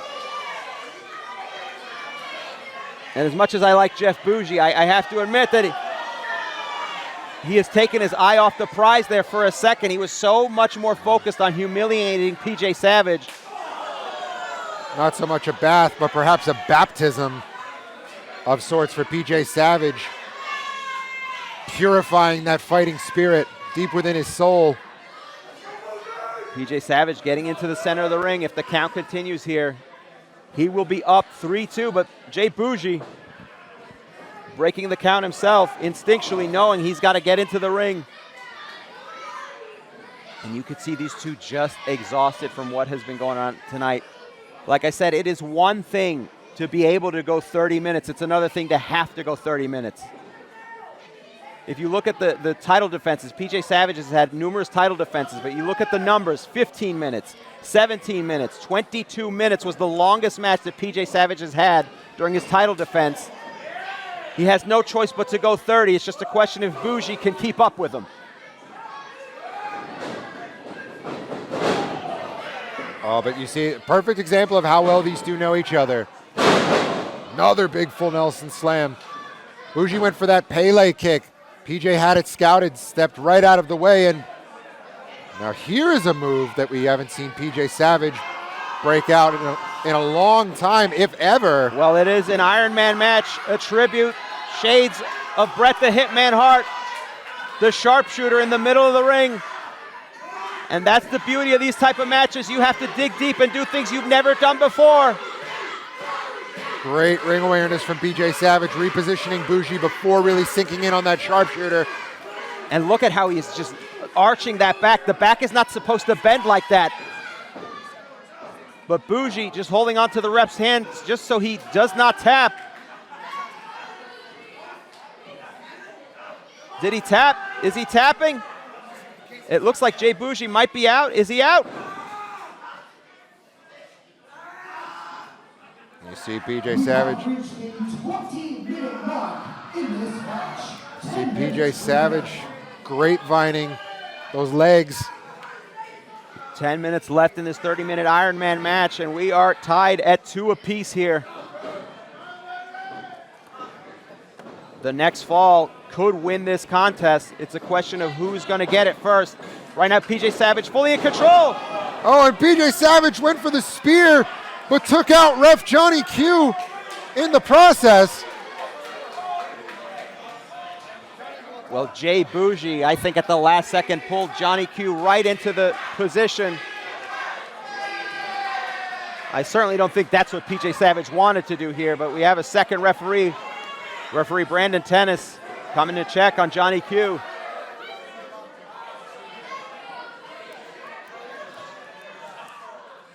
Nine minutes left in this 30-minute Ironman match. We're knotted at 2 apiece. It has been close. And while both referees are inattentive, Jay Boujii has reintroduced that steel chair. Oh! Right across the head of PJ Savage. Brendan Tannis didn't see it. 1, 2, 3. And just like that,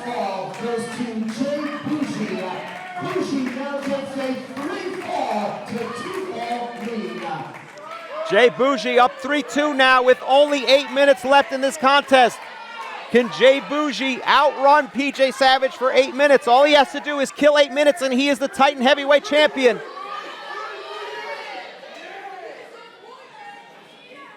Look at the smirk on Jay Boujii's face. His game plan is working to a T. And you can see how exhausted Boujii and PJ Savage are. Boujii up 3-2. He's taken a bit of a breather to try to regroup. Both of these competitors hurt, but Jay Boujii, timeout over for him. Going right after Savage. And with the 1 fall lead here, the 3-2 lead, he can afford to go after Savage in a different way. He has a psychological advantage right now. 7 minutes and 30 seconds left in this Ironman match. And unless Savage can pull off a miracle here, he is going to lose the Titan Heavyweight Championship in a match that he requested. And Boujii with that rear naked choke now applied. And that's smart from Jay Boujii. Don't go to toe-to-toe with PJ Savage at this point. Keep him in the center of the ring. Keep him away from the ropes. Slow him down. Cut off that cardio. Wearing him out. However, if PJ Savage is able to somehow turn this around and score that that third fall. If he doesn't get this hand up, it's going to be 4-2 for Jay Boujii. And we see that injured hand of PJ Savage held triumphantly. PJ trying to will himself out, trying to power his way out of this. Desperation on PJ's part. He is down 3-2 here with 6 minutes and 30 seconds left in the Ironman match. He's got to do something, otherwise he's going to lose his championship that he worked so hard to get. The Savage era will come to an end, but not yet. Big, almost like a variation of a ripcord clothesline there, but using the hair instead of the arm. Again, PJ looking to inflict as much damage as possible on Jay Boujii. Absolutely no love lost between these two men. And there's that Pele kick, and Boujii got all of it that time. Savage in a corner. Beaten, exhausted. Can Boujii take full advantage here? Go up 4-2. If he does that, there's no way Savage is going to come back. Boujii planning Savage in the center of the ring here, going to the top rope.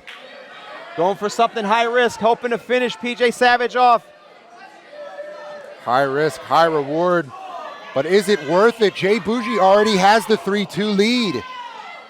If he could have hit it, he would have put him away. You want to cement it. It's like an empty net goal here, but before he can do anything, PJ Savage getting to his feet.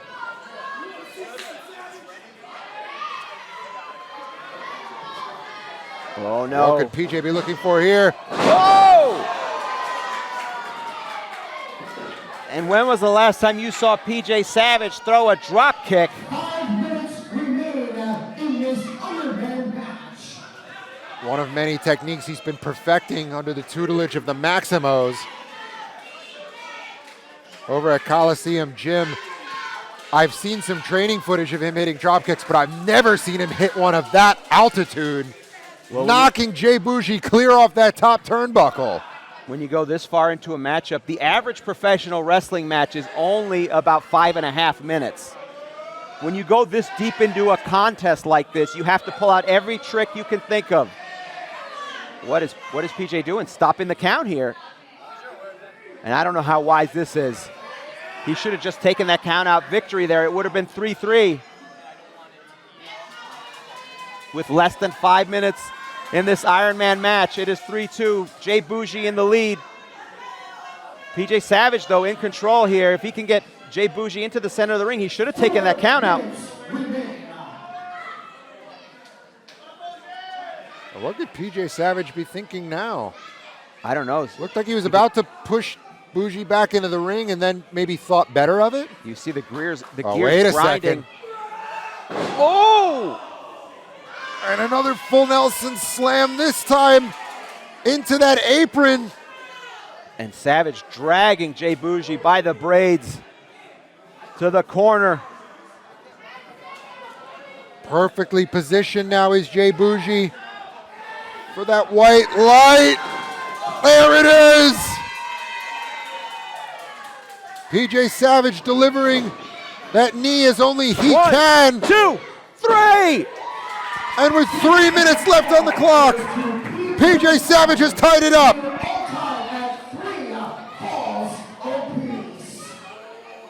With 3 minutes left, PJ Savage has to take advantage here.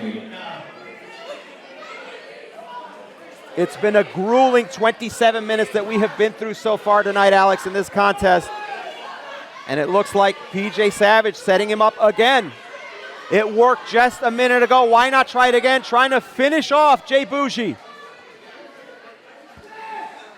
If it ain't broke, don't fix it. PJ Savage going back to the well.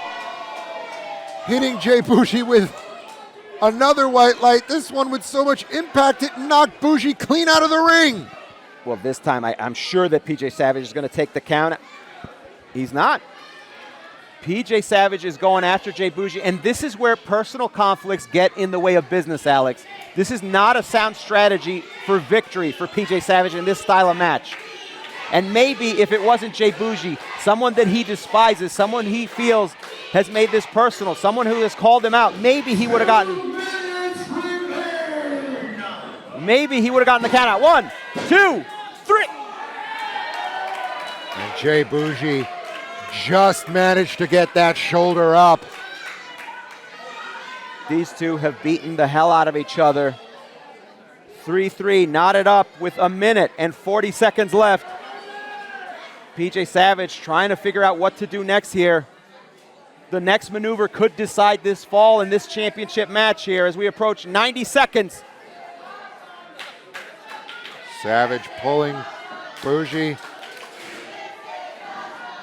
An upright position, and Boujii pleading with PJ Savage. And this is... Oh! And Boujii, in typical Boujii fashion, playing possum, went for the Yobi Yutter again. PJ.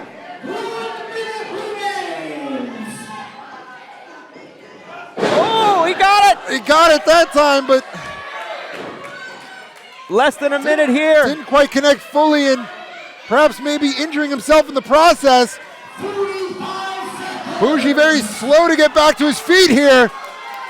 But he is the first one up. Can Boujii do it? Boujii get it this stomp. Now it's all over. Whoa! And Boujii caught Savage with the stomp. 31. Boujii has to go for the pinfall. It's his opportunity.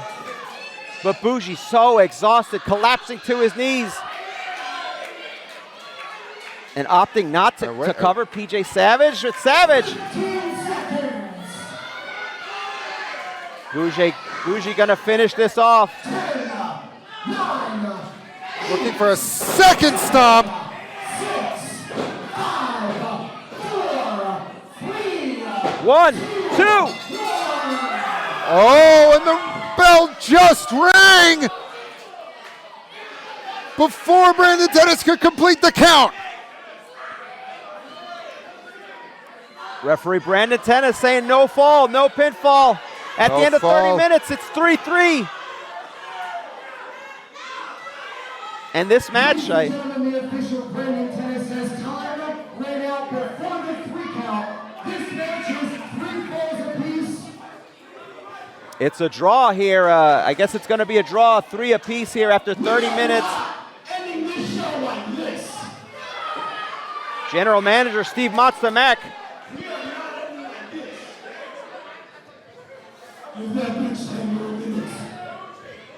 Oh, and PJ Savage asking for 10 more minutes. Sudden death overtime tonight in Bayville.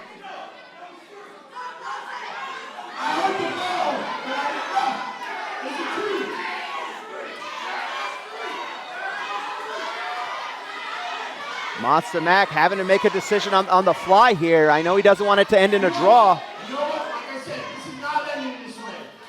No. I said it earlier this week. And we ended in a draw. We're going overtime, sudden death, first pinfall wins. Let's go, gentlemen. Well, there you have it. As per the GM, We're in sudden death overtime. First fall to a finish wins. Boujii went for that title belt, but PJ ducked it. The next fall wins. And wait a this Ironman second. match. Wait, what's going on here? Wait. Some What the hell masked is men this? have hit the ring. And wait a second. What the Who hell is- is this? Who are these people? And they are beating the hell out of both And wait a second. the champion and Jay Boujii. Who is? No way. Oh, man. Harry, you don't know who that is. That right there is the renegade outlaw, Joe Locklear. But wait a second. He's from North Carolina. What the hell is he doing here? Why is he interrupting this match? What's going on here? He is hundreds of miles away. He is the champion of Cage, Coastal Atlantic Grappling Entertainment down in North Carolina. And these must be his goons, these masked men. And just like that, the Titan locker room has cleared out. What the hell is going on? What the hell is going on here? This is pure chaos. What on earth?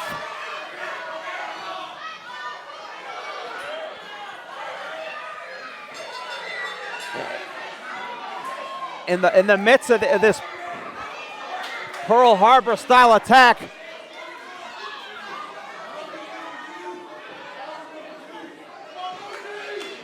Oh, and Blocks up on the top turnbuckle, exchanging some words with Joe Locklear. Blocks was part of that Titan delegation that went down to North Carolina Well, he started the just a month or two ago. moment of the year, went to Blocks.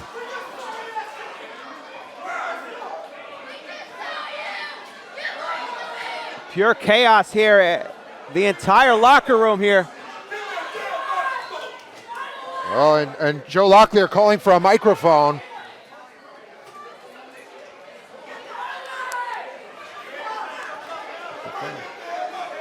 Joe Locklear. Pure chaos and pandemonium. Hey, hold on, everybody, calm down. Adonis! Adonis! Here! Back!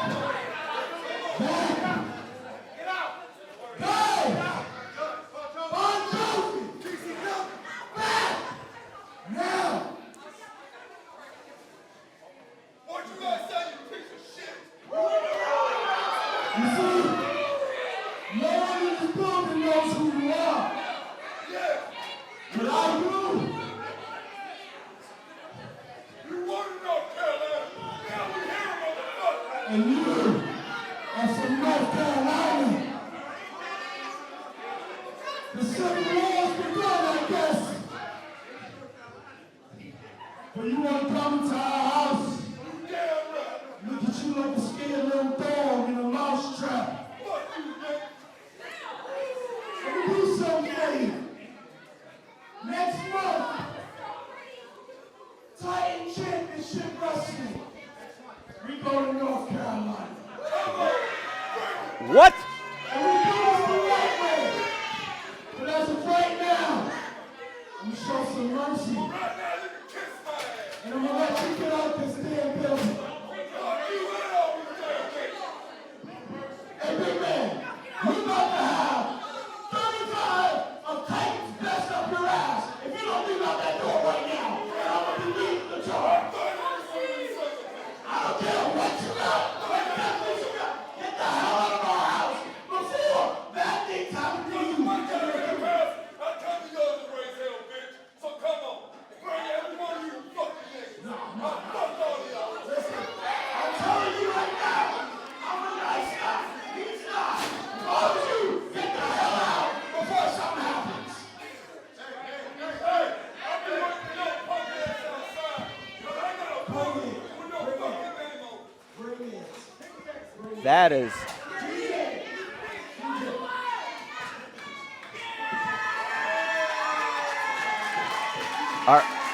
Are we still on the air here? I don't know if we're on the air, Alex. I don't know what is going on.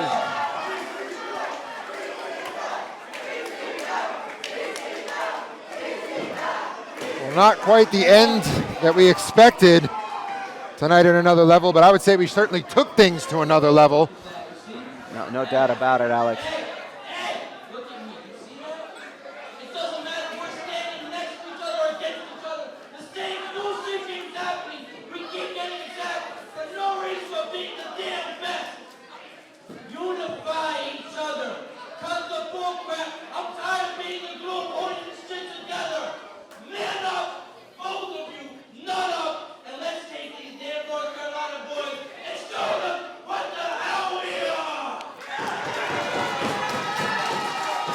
Jocko calling for unity.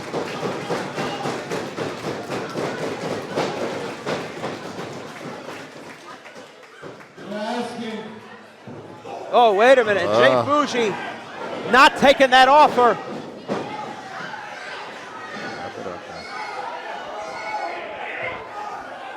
Well, that peace treaty lasted but a couple seconds.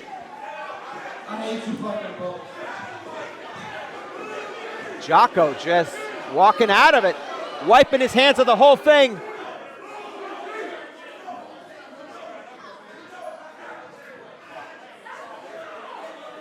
Yo. I don't care what you have. Shut up.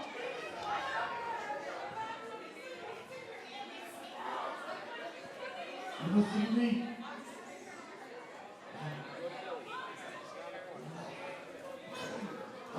Oh no, PJ Savage taking out everybody. PJ Savage just took out the entire Titan locker room to get at Jay Boujii. And you saw the look on CEO Billy Fetsky's face, said it all.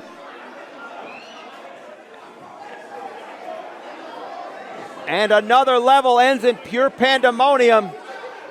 Not only do we not have a victor in the 30-minute Ironman match, but we have chaos coming from outside and chaos coming from within.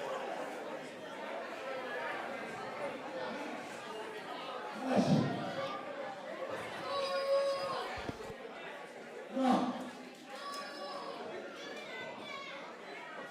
I'm going to Lyon, North Carolina. But I'll never take that bitch.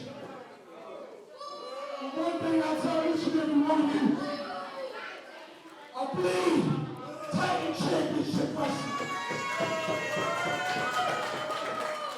I am personification of Titan Pride and Titan Show. And I don't give a shit if this is on cameras. Send it to everybody. 10 companies versus 1, and we shut it down your fucking throat.